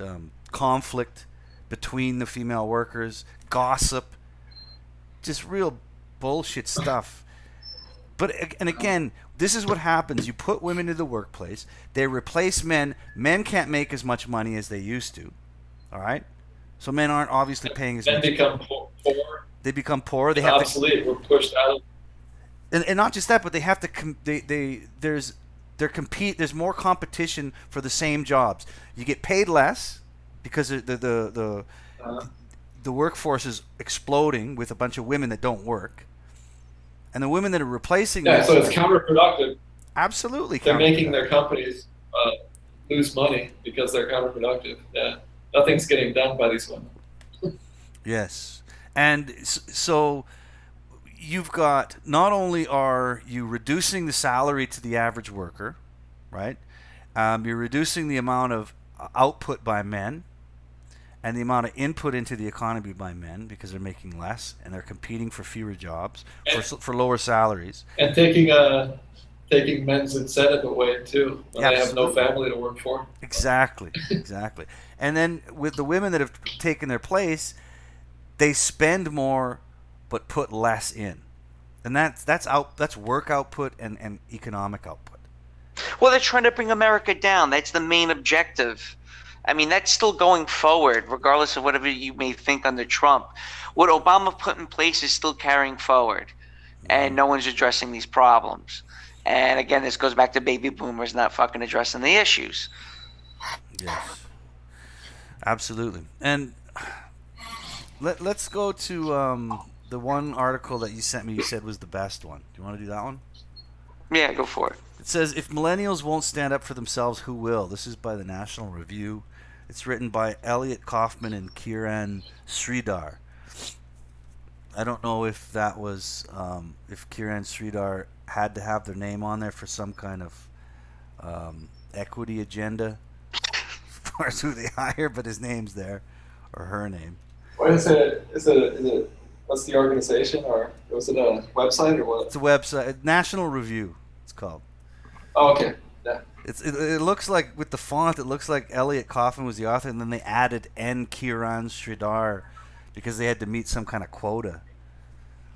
Yeah, I saw something like that the other day. I was reading an article from Good Housekeeping on what you can't dress up as for Halloween on my last video. That was like 2 writers, 1 man, 1 female. Yeah, and it has some weird exotic name. So it's like we've filled our quota for this day. We made sure. Yeah, it's like I was just watching Ash versus Evil Dead, which is like the sequel to Army of Darkness. I know what it Evil is. Dead. What season? I just finished all of them in the past few weeks. I finished season 3 just recently. Okay, season 3. Season 3's out. That's good to know because I'm gonna download that shit. Yeah, I just finished it. It was great, but that's such all the diversity hires and affirmative action hiring when you do your casting, all based on an affirmative action diversity hire checklist. And even the good shows, you gotta have check all your diversity checklists. Even though it's a kick-ass, like great man's show, it's just the agenda is and everything. Well, then it reduces the quality too. The potential of it is destroyed by that. Yeah, he's got to have a Mexican sidekick. He's got to have a Jewish girl, and he's got to have his love interest have to be a black female every time. It's got to be a multicultural romantic relationships. Can't have this feet. Well, that's what Soros wants. Damn it! And what Soros wants, Soros gets. He even gets bombs in the mail when he asks for them. For Christ's sake.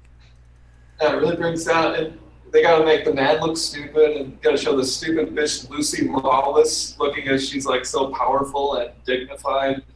From Xena, the warrior princess, she's the bad guy in that show, Ash versus Evil Dead. Yeah, that's she was in it from season 2. I think she was introduced in season 2, but yeah. She's in like every episode. She was in season 1, and because I just watched them all back to back, and I follow along on the IMDb. I check the casting every time I watch an episode, and so she was in all of them. Yeah. Nice. I don't pay for any of that shit, man. I just download torrents. Yeah, me too. I don't want to support them with money. No. I would only support I'm trying to think I saw one example of like maybe something I would want to support, like maybe An Open Secret by Joel Gilbert. It's a good documentary about pedophilia in Hollywood. That's something to support with. Well, there you go. Yeah. You got to pick and choose, man. But for the most part, I don't give those people fucking money. Yeah. You know, like I feel bad if I go to the movie theater. I feel bad that they're getting my money. Yeah. But then I can trash them in a movie review on my channel. All right, let me go through this article that's met the quotas. If millennials won't stand up for themselves, who will? With the diversity hire authors. Yes, that's right. The co-author. Runaway entitlement spending is devouring the future. In 2001, David Brooks penned an Atlantic cover story titled "The Organization Kid." He observed that unlike previous generations, those in college between the end of the Cold War and 9/11, and that's an interesting benchmark of time there, felt no compelling need to rebel. Not only did they submit to authority, they seemed to admire it, he wrote. They wanted to join the system, not tear it down. Could you quick tell me the title one more time? Okay, it's If Millennials Won't Stand Up for Themselves, Who Will? And I read this earlier, and it kind of does a bit of a twist. It says, 2 protracted wars, a deep recession, and a Trump victory later, the admiration has been tempered and then some. Several polls have shown that a majority of millennials, those born from the mid-'80s to the late 90s, rejects capitalism. We know this. Socialism, a YouGov survey found, is viewed more favorably among the young. More troubling, only 56% of millennials, our generation, say they love America, compared to over 80% of the silent generation born between 20 and 40.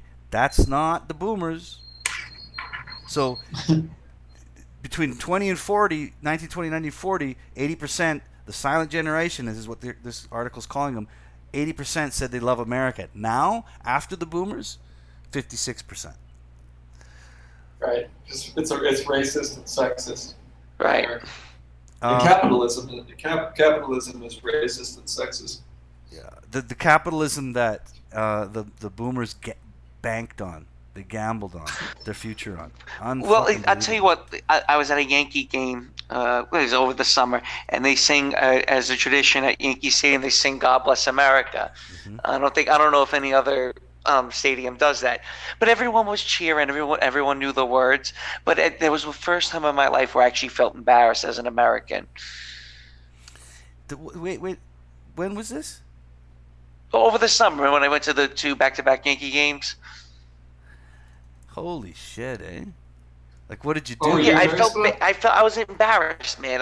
There's nothing I'm excited about being an American besides Trump. I love Trump, but other than that, That's why I the never only thing felt I I care. never felt patriotism. I Yeah. didn't feel patriotic until Trump. Like now I'm all about it. And it's also like more clear when you're outside. You get a more clear view. But I mean, I think you get more perspective and clarity on how important the Bill of Rights and things like that are. Like when you're from the outside. But yeah, I never felt patriotic before. Like I didn't feel like there was anything to be proud of. How the fuck could someone like Obama make you feel patriotic? This is fucking incredible. Yeah, I felt so sad for America. like that. Bush Bush Jr. was just all a lie. You go on a war and everything like that on some false pretenses. I'd be furious. I didn't buy that shit for a second. Yeah. Even at the time, I was like, "This is bullshit." Right. Only to see Iraq ruined by ISIS. Yeah. And right after Bush, all of a sudden you get this fucking effeminate guy pretending to be black. With And Michelle is really is a man that his so-called wife is. I do not believe that's a woman. I do not believe it. So many people don't, man. Yeah, a lot of people don't. I don't blame them. Look at her, and he's gay, and the wife is a tranny. Joan, what's her name? Joan Crawford, who died right before she died. She said Michelle is a man. She's a tranny. And then, like a week later, she's dead in some freak accident. Was that Joan? Joan Rivers. Joan Rivers. Yes, Joan Rivers. She died. You're right. She was real tight with the Obamas. Yeah. Well, here's the thing. It was Obama.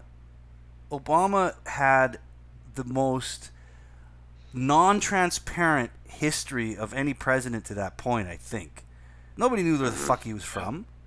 Nobody knew. Everybody was arguing. Is his father from Kenya?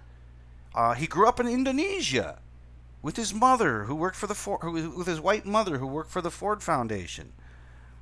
And then other people saying, no, he had a different father. I mean, what the fuck?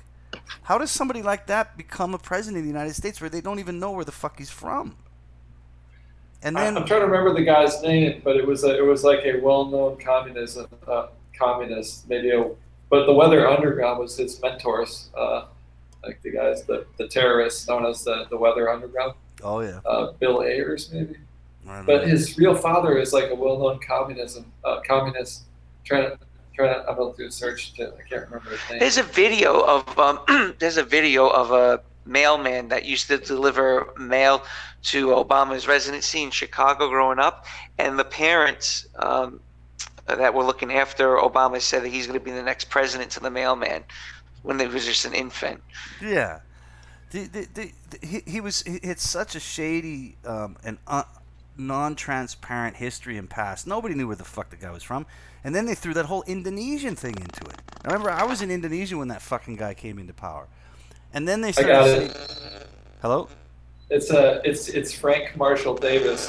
This is real dad, and even looks like him. He was a communist, a well-known. I'm looking at the Wikipedia article, but he's a black guy, but he's a American. And he looks like Obama. He probably does look like him. Yeah, I mean, I don't believe a damn thing the popular media said about his history. I think it's all bullshit. Even the fact that he was in Indonesia. Do you know why they brought up that Indonesian bullshit? Do you know they built the statue at the school they said he went to in Jakarta? They built a little statue of little Barry Sutoro in front of a fucking little elementary school in Indonesia. They About a transgender. And they flashed these fake black and white pictures of, there he is, there's little Barry Sutoro in the old days in this school in Indonesia. And all the Indonesians fell for it, man. They all fucking fell for it. And do you know why they did that? Do you know what the number one purpose of that was? Any guesses? What? PR. No. Lamprey knows. It was for the Jogjakarta referendum or affair that they did in Jogjar. What was the purpose of that? The feminism in Indonesia. It wasn't the feminism in Indonesia. It was just another basically globalist meeting, like they did the first one in Brazil about the Rio de Janeiro. warming. Yeah, Rio de Janeiro about the global warming. They do these referendums or these meetings. These globalists do them in different parts of the world, and before they come into that country and do it, because they can get away with doing a lot more sinister shit in a third world country than they can in their own. So before all the elites come into Indonesia, Indonesia, they sell this whole false history. Oh, Obama was in Indonesia. You want this reform to happen? All you Muslims must agree with abortion and feminism. That's why we're here. Here's contraception. Yes. We'll build a woman's school. Reproductive rights. All your... Dinesh D'Souza, Unbelievable. he made that documentary, Obama's America. That's a really, really good coverage. That is the great documentary. Yeah, that's something you can support with your dollar. If you're going to pay for a movie, Obama's America. And it was a book. And look, and guess what happened to Dinesh D'Souza? What happened to him? He got thrown in jail. Jail, yeah. Yeah, That's right. I shudder. So there are talk about. Yeah. You got pardoned Look, by Joan Trump. gets killed about the Obamas, expose truth on the Obamas. You get killed or you go to jail. Yeah. Well, I shudder to think what went on in Jogjakarta back in when was that? 2000 and the fuck, when was that? It was like it was I think it was in the middle of his presidency, so maybe 2008ish. You know, right when the economy was dying in the States. And I shudder to think what those people are doing there, man. But they made... What happened there at that time? Huh? What did you say happened in Indonesia at that time? They had the Jogjakarta Accord. It was a huge globalist meeting to push the feminist agenda into the rest of the developing world. It was a way of subverting the Indonesian people. Well, not just Indonesia, all of Southeast Asia. Yeah. They just chose Jakarta or Jogjar, but it was called the, look it up, the Jogjakarta Affair or Reform or whatever the fuck it was called, and UN meeting, big UN meeting, and it was put to push feminism into the developing nations of Southeast Asia. And feminist politics, feminist economy, feminist entertainment, everything. It was courts, court systems, exactly, trying to undermine the religious ideologies that exist in the country. Anyway, go ahead. Look, even Saudi Arabia is now fell for it. Mm-hmm.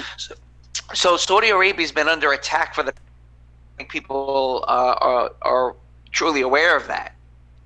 That they're starting to give women's rights and stuff. The globalists are now putting screws on Saudi Arabia, causing internal strife.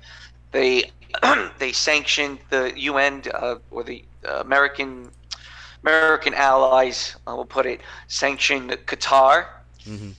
They sanctioned Qatar recently, and we now blame Saudi Arabia. We allowed Americans to sue the Saudi Arabian government for 9/11.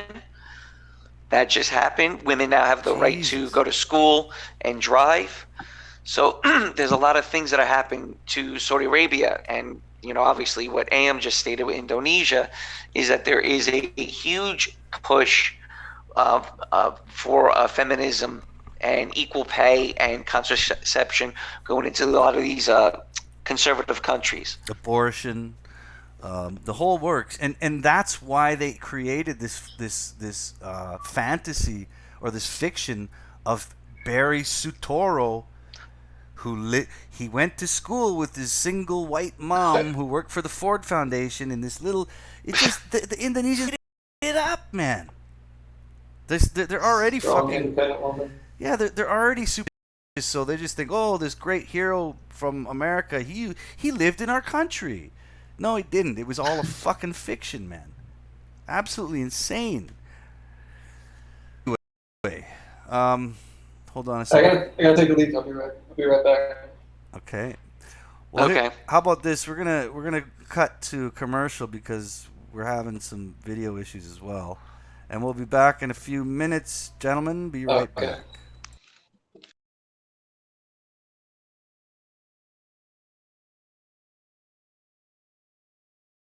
Hello, my name is Vincent, and welcome to my tunnel terror. Coming to you in November. Be there.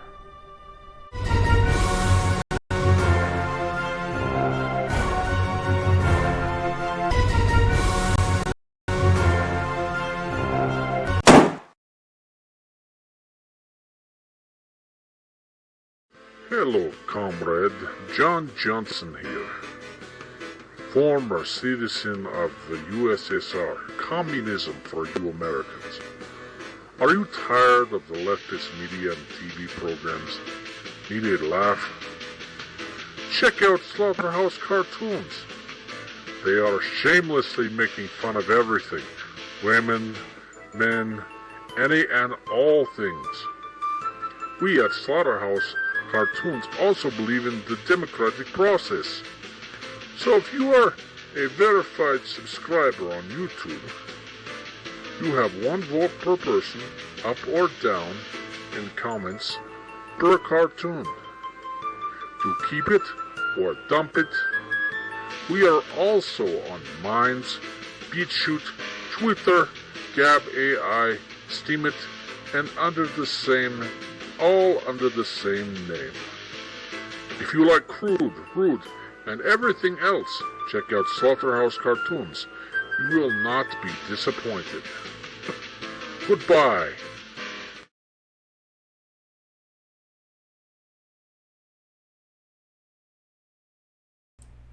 All right, we're back, guys. Somebody mentioned to me, I just was reminded as I played that Slaughterhouse cartoon ad, as he mentioned he's on Gab AI. Somebody said in the chats that Gab is back. Is this true? Can somebody verify that Gab is now back?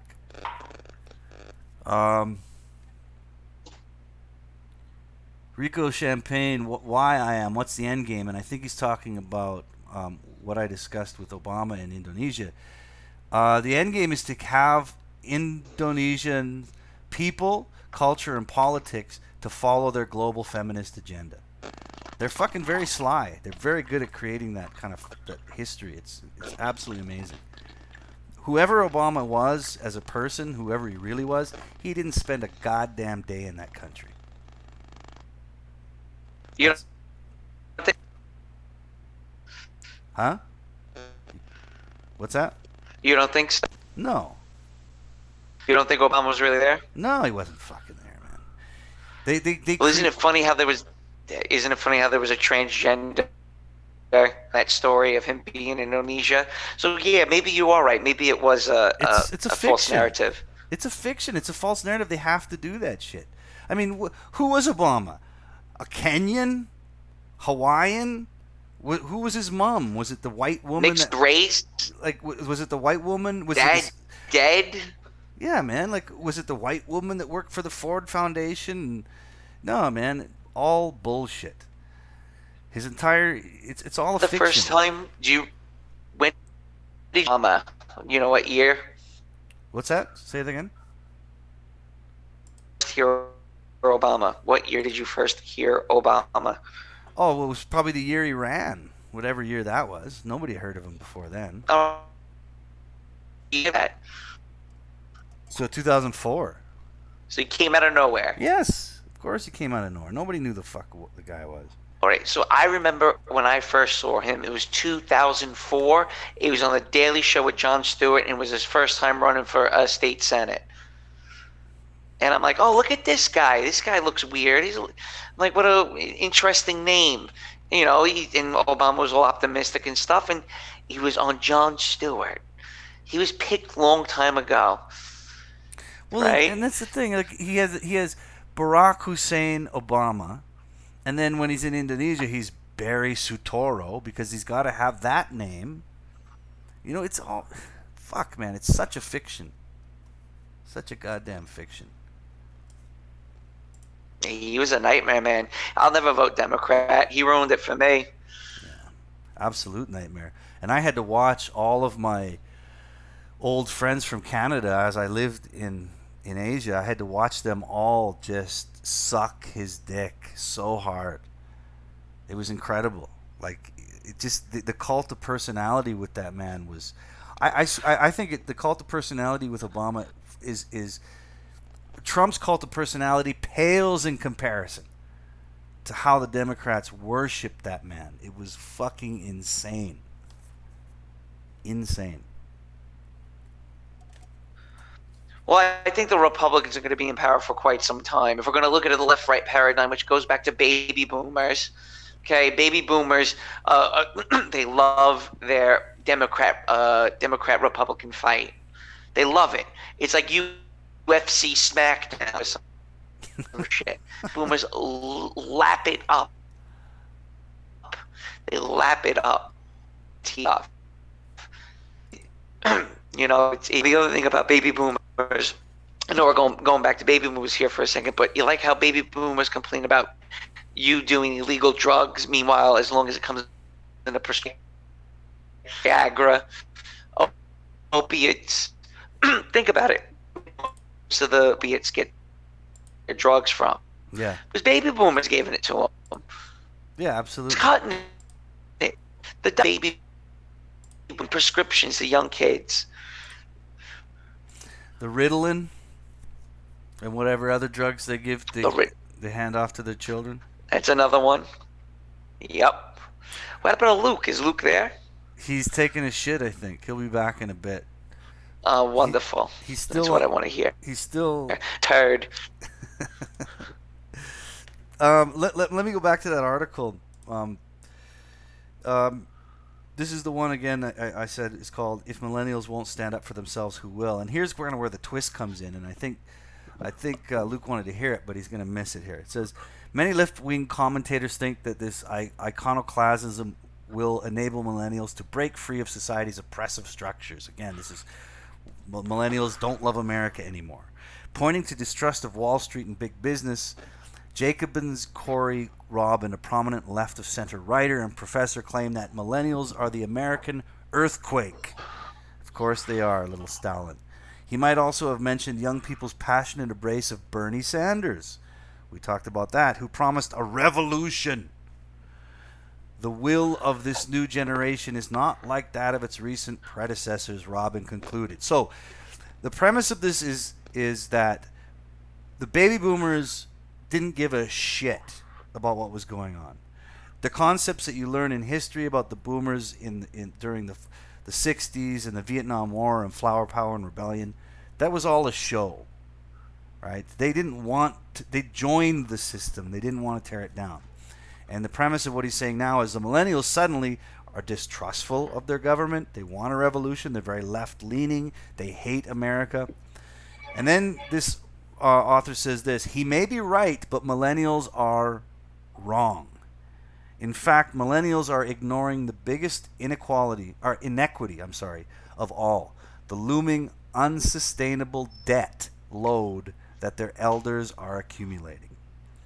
Government today is, to borrow a phrase from French economist Thomas Piketty, devouring the future. In amassing unconscionable amounts of debt, baby boomers are financing their own largesse with their children and grandchildren's money. So the boomers... Absolutely. Yeah, and this is the twist that I was going to mention to you in here, Unchained, is that what he's saying is that the boomers were a very flaccid generation that sort of bought into everything the government sold them. What we're seeing today, and again, which is what makes the millennials the most unlikable generation, is we're seeing them just steer hard left into the iceberg of socialism, right? And they're very, very unlikable. But this is the point that the millennials are missing, is that they're inheriting a debt so huge that they're fucked. They just look at. How is steering Huh? how is steering further left towards communism going to help them?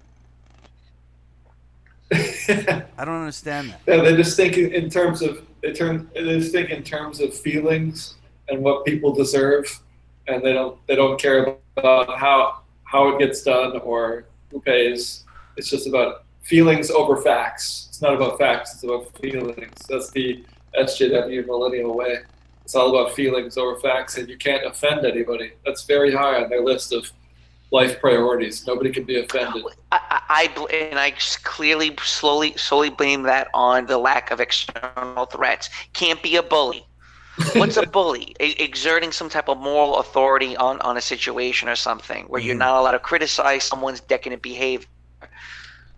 Well, yeah, and we can get into how the definition of these words gets so twisted. But here's the kicker: with a gap as large as it is, we're talking about the debt. There's no way that millennials will receive the same government services and benefits in retirement that boomers receive now. So we are paying for their retirement, correct? Mm-hmm. Yeah, boomers retirement. Yes. We're paying for boomers' retirement. They're retired. Yeah. And once we're their age, we won't even be in old folks' homes. We'll be sitting on the street. Yeah. Be more like Southeast Asia, except without the strong family connection. Because nobody's got kids. Nobody has a fucking family. Yeah. Basically, all the millennials who were born in the United States to boomer parents are going to be homeless, begging for money, and there'll be a bunch of hijab-wearing women walking by tossing them coins. That's our future, thanks to the boomers. Are you still on the same article right now, or did you switch? No. This is the same article, man. Same article. Yeah. Why millennials should stand up for themselves? Yeah. But that's what the Trump administration and everyone else is doing with Mick Mulvaney, the director of the Office of Management and Budget, who is rapidly shedding his reputation as a deficit hawk. Now on board, the Trump administration is almost unanimously in favor of raising the debt ceiling yet again without spending cuts. When austerity is no longer a choice but an imperative, millennials will know that they have been cheated. Young people can look forward to higher taxes to meet the ever-increasing burden of entitlements, even though the millennials paying those taxes will not receive anything close to what they've paid in. Consumption will become more expensive and will have to be reined in, growth will be sluggish, and job opportunities sparse. It's dire, my friends.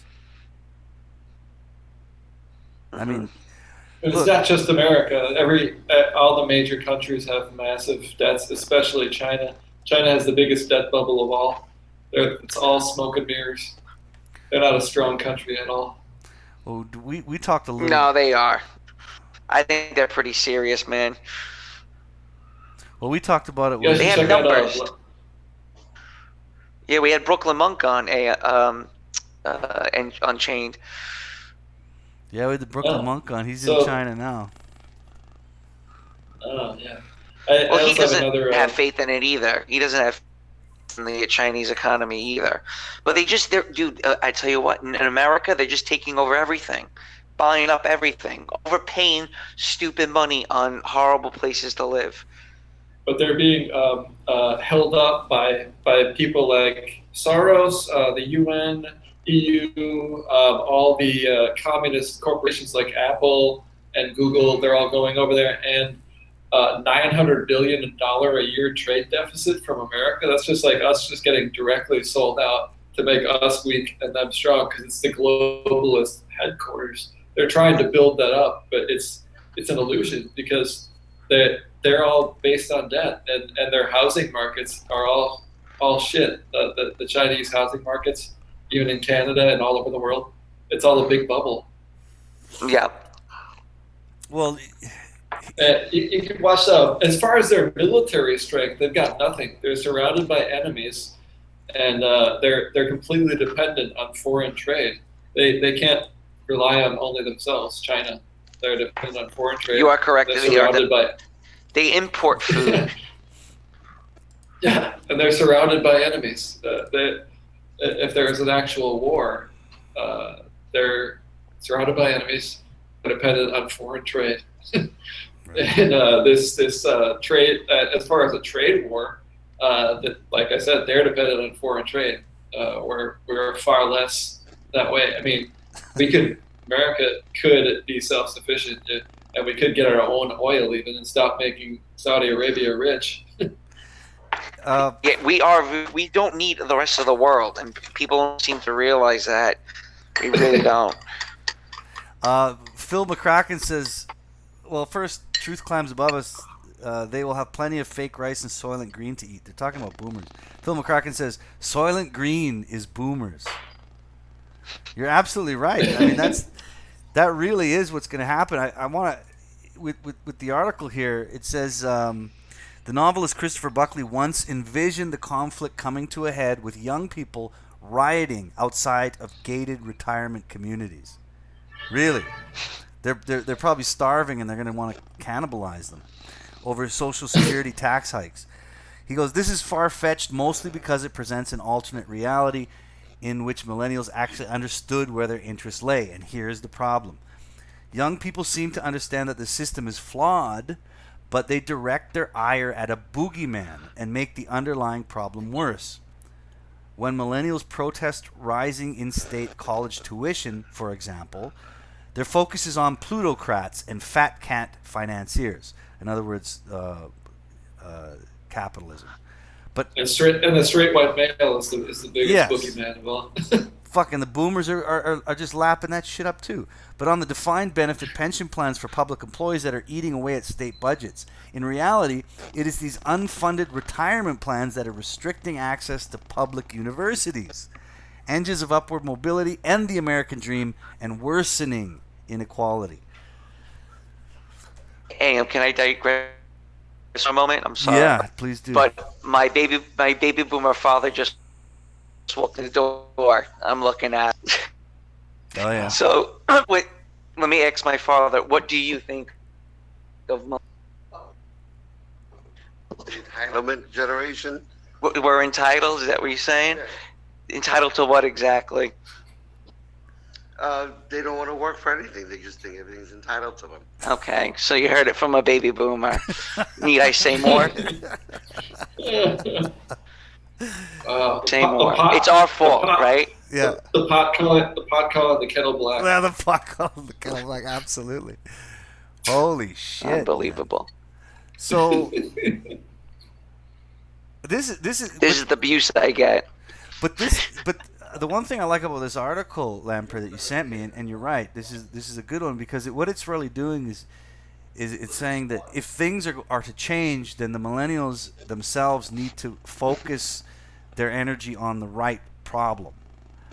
But instead, they're the most unlikable generation in the last since Jesus Christ, for God's sake. That really sums it up. Like, I think that boomers are the worst generation in Western history, but the millennials are the most unlikable. Yeah, the energy needs to be focused on as this author is saying here. Let me continue a little bit here.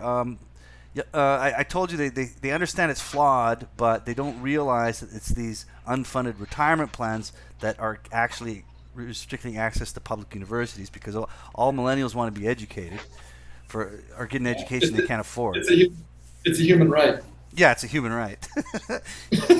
Yet young people, again millennials, continue to elect politicians who add to the $4 trillion in debt owed to public employees. The irony, he adds, is that it is these millennial voters who stand to lose the most from unfunded pension obligations. So the boomers continue to laugh in our faces by watching watching the fruit of their loins basically go through what I would call the opposite of education, just getting dumber. Indoctrination. Yeah, Dude, I'm telling you, they don't care. They just don't care about that. The boomers? Yeah, the boomers don't care. Boomers don't care. As my father says, millennials don't care. The scene just keeps going back and forth. That's what they. That's the narcissism of the generation. Yeah, the narcissism of the boomers generation. Very, absolutely. And I don't know, man. I mean, I have to put myself in Lamprey's position too, and in order for me to try to understand it, I have to put it on a personal level and look at my own parents and the people around me, close to me. It's my family. Everywhere. Yeah, it's everywhere. It's everywhere. I can't work amongst them. Yeah, it's they just want to cut. They want to cut your health care. They want to make your life miserable. You mess up just a little bit, that's it. You're fired. I'm tolerating it. They didn't want to show anything, teach anything. Exactly.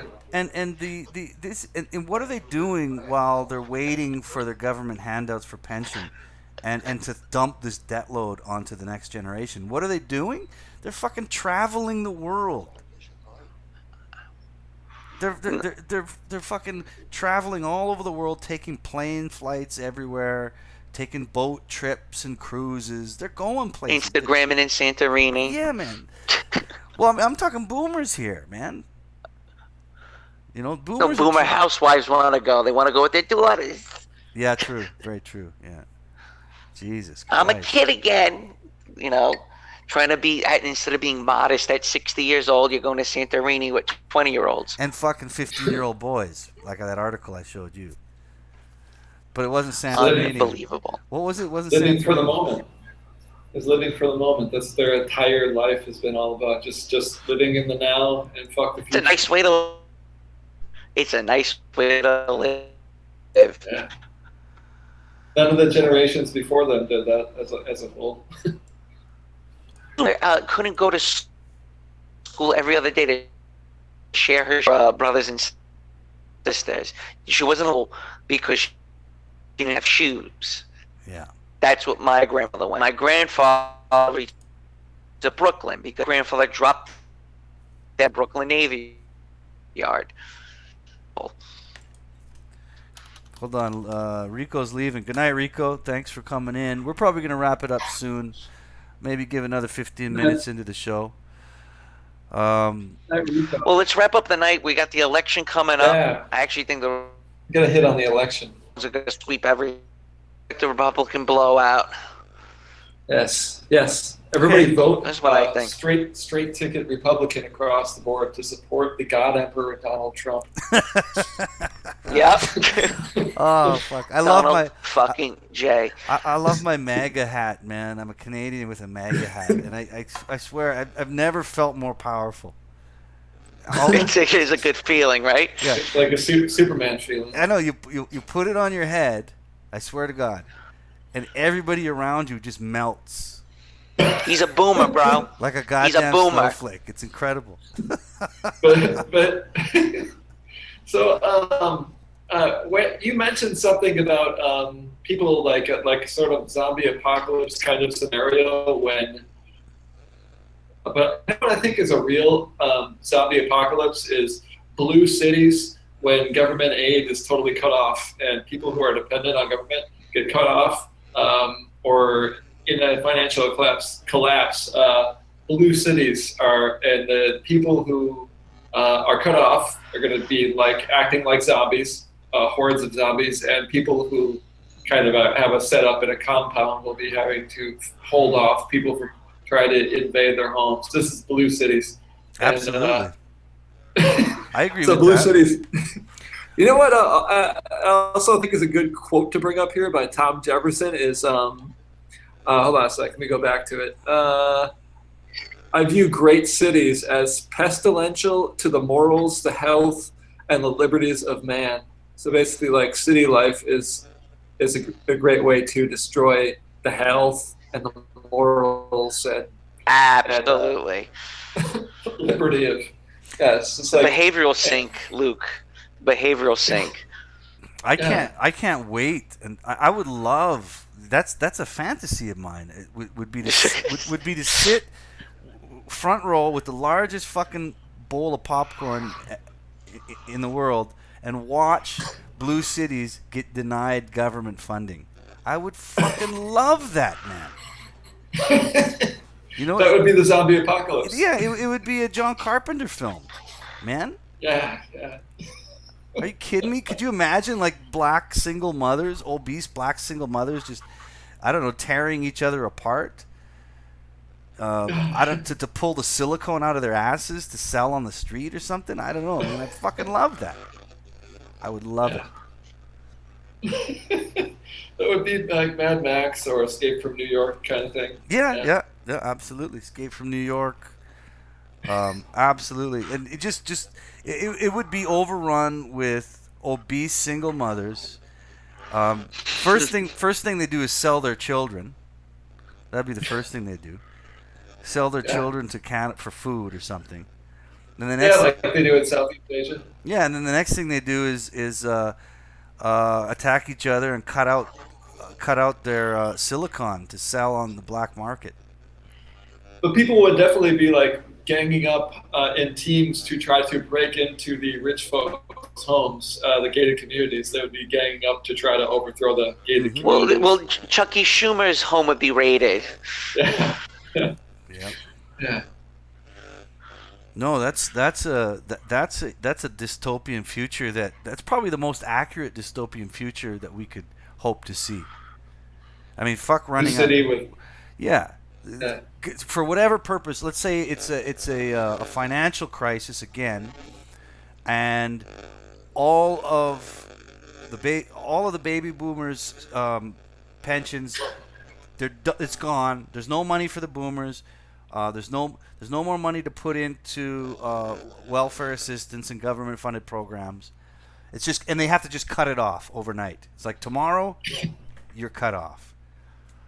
Yeah. Man, that would be fucking incredible. It's a good Twilight Zone episode or something. Yeah. But really, where's it going to lead though? If that's a dream of ours. You know how sad that is. That's just a dream. How we that can never even happen. For that to transpire. Like, we're dreaming of it. It'd be nice for someone to actually do it, but no one's going to do it. So the question is, where is this going to lead? Because the working class, the people that support all this stuff, are being bled dry. So when are they going to revolt? So we're already in like a feudal system. It's already feudalistic. We're way past capitalism at this point. Yeah. We've gone off the rails probably right before World War II during the First Depression. Yeah. And it got all in World War II covered up all the fucking mistakes FDR made. That's all World War II ever did, because the U.S. was the only economy that didn't suffer during World War II. So basically, we're still living off somewhat of the fumes from the post-World War II boom during the 50s and 60s, and all that wealth that was made during that time, because there was no other civilization that had accomplished and amassed that kind of wealth in such a short period time span. Yeah. Nobody else was able to do it. Another good quote from on the end of A Strong Society is Aristotle saying, "Tolerance and apathy are the last virtues of a dying society." Don't we think that tolerance in the West is like purported to be some great, awesome ideal? But Aristotle said that and apathy are the last virtues of a dying society. Exactly, they're seen as virtues, but they're not. Those aren't virtues. Those are emotional responses, basically. Yeah, that's all they are. They're not virtues. They're not something to hold high as a high standard of human behavior. Those are emotional responses. That's a sign of it. But I was actually about to do a big rant on this topic of people hoping for a collapse, because I used to kind of hope for it too, but I really don't think it's a solution. It's not a solution. It's not. Yeah, it's not going to help any. I mean, some people think that the hard reset will be good, but if you look at like Egypt and Rome and the Dark Ages that came after that, and how much was lost and how long it took to get even back to that level, it's going to help. There's no hard reset, man. If the hard reset happens, it's finished. It's over. Yeah. It's done. Yeah. I think Egypt actually had electricity, and there's like so much stuff that we don't even know that they built up, and it was just completely gone for thousands of years. The Hittites, the Persians, the Romans, every single one of them. Once there's a hard reset, it's done. There's no coming back. You're replaced. Not even them. For the British, for the French, for the Germans, it's happened to every single civilization. Yeah, there's no coming back from a hard reset, man. That's it. Unless you're the Roman Empire, where you moved on from a republic to the empire. Well, even that had eventually just died. And yeah, that was the Dark Ages after Rome. Yes, that was in the Dark Ages. Yeah. So it took a long time to get to the Renaissance, where they started looking at Rome and Greek ideas again. Yeah, absolutely. No, it's not a solution at all. Like a hard reset is not a solution. And a lot of criticism that MGTOW gets is that, well, you're not a solution. As far as I'm concerned, as a discipline, people say that all the time. Well, MGTOW, you're not a solution. What solutions you're offering? And I always say none, man. I don't have a solution. We don't profess any solution on this live stream. We've never once done it. No, and I don't. All I'm up for is survival. You know. What about the invisible hand? You know, the Adam Smith, the father of economics, the invisible hand theory, that the best way to help the economy is for each person, each man, to do what's best for himself. So maybe giving up on corporate bullshit and going your own way, or just building your own little small thing, maybe that's actually what's best. If each man is actually doing what's really good for him and giving up on this system of affirmative action and girl power and not being a part of it, if you form your own niche and your own actually make your own money that way somehow. Maybe if all the men did that, then maybe that is actually the best solution. That's very MGTOW, and that could be actually best for the economy. Absolutely, really, in the long run. It very may well be. Visible hand. Yeah, it very may well be exactly what you said, and I don't know. I mean, like I said, I never try to offer a solution as MGTOW. I just see it as a discipline in a reaction to a culture and a society that is basically destroyed any value I have as a male living member of that society. Yeah. And if my value has been reduced to just nothing, then I'm going to decide to disenfranchise myself from it and do my own thing. I don't want to be. I'm going to be as less a part of it as I need to be. And maybe you're right. Maybe that is a part of the invisible hand, where if enough people do that, that will begin to generate a different kind of economy, a different kind of social structure. That's why I tell guys on my videos. I did a whole video telling men, get fired from your job. Do it. Get fired from your job and start making less money and start your life fresh, doing things in a way that actually makes sense. And then your life actually starts again for the first time, instead of being a slave and working for the matrix. Maybe you start building something that is good and sensible and with good values and something you actually are passionate about. Mm-hmm. It's better than working for the matrix and helping the agenda of girl power and affirmative action and debt-based bullshit. And it's very self-defeating and depressing, which is why I think a lot of men kill themselves.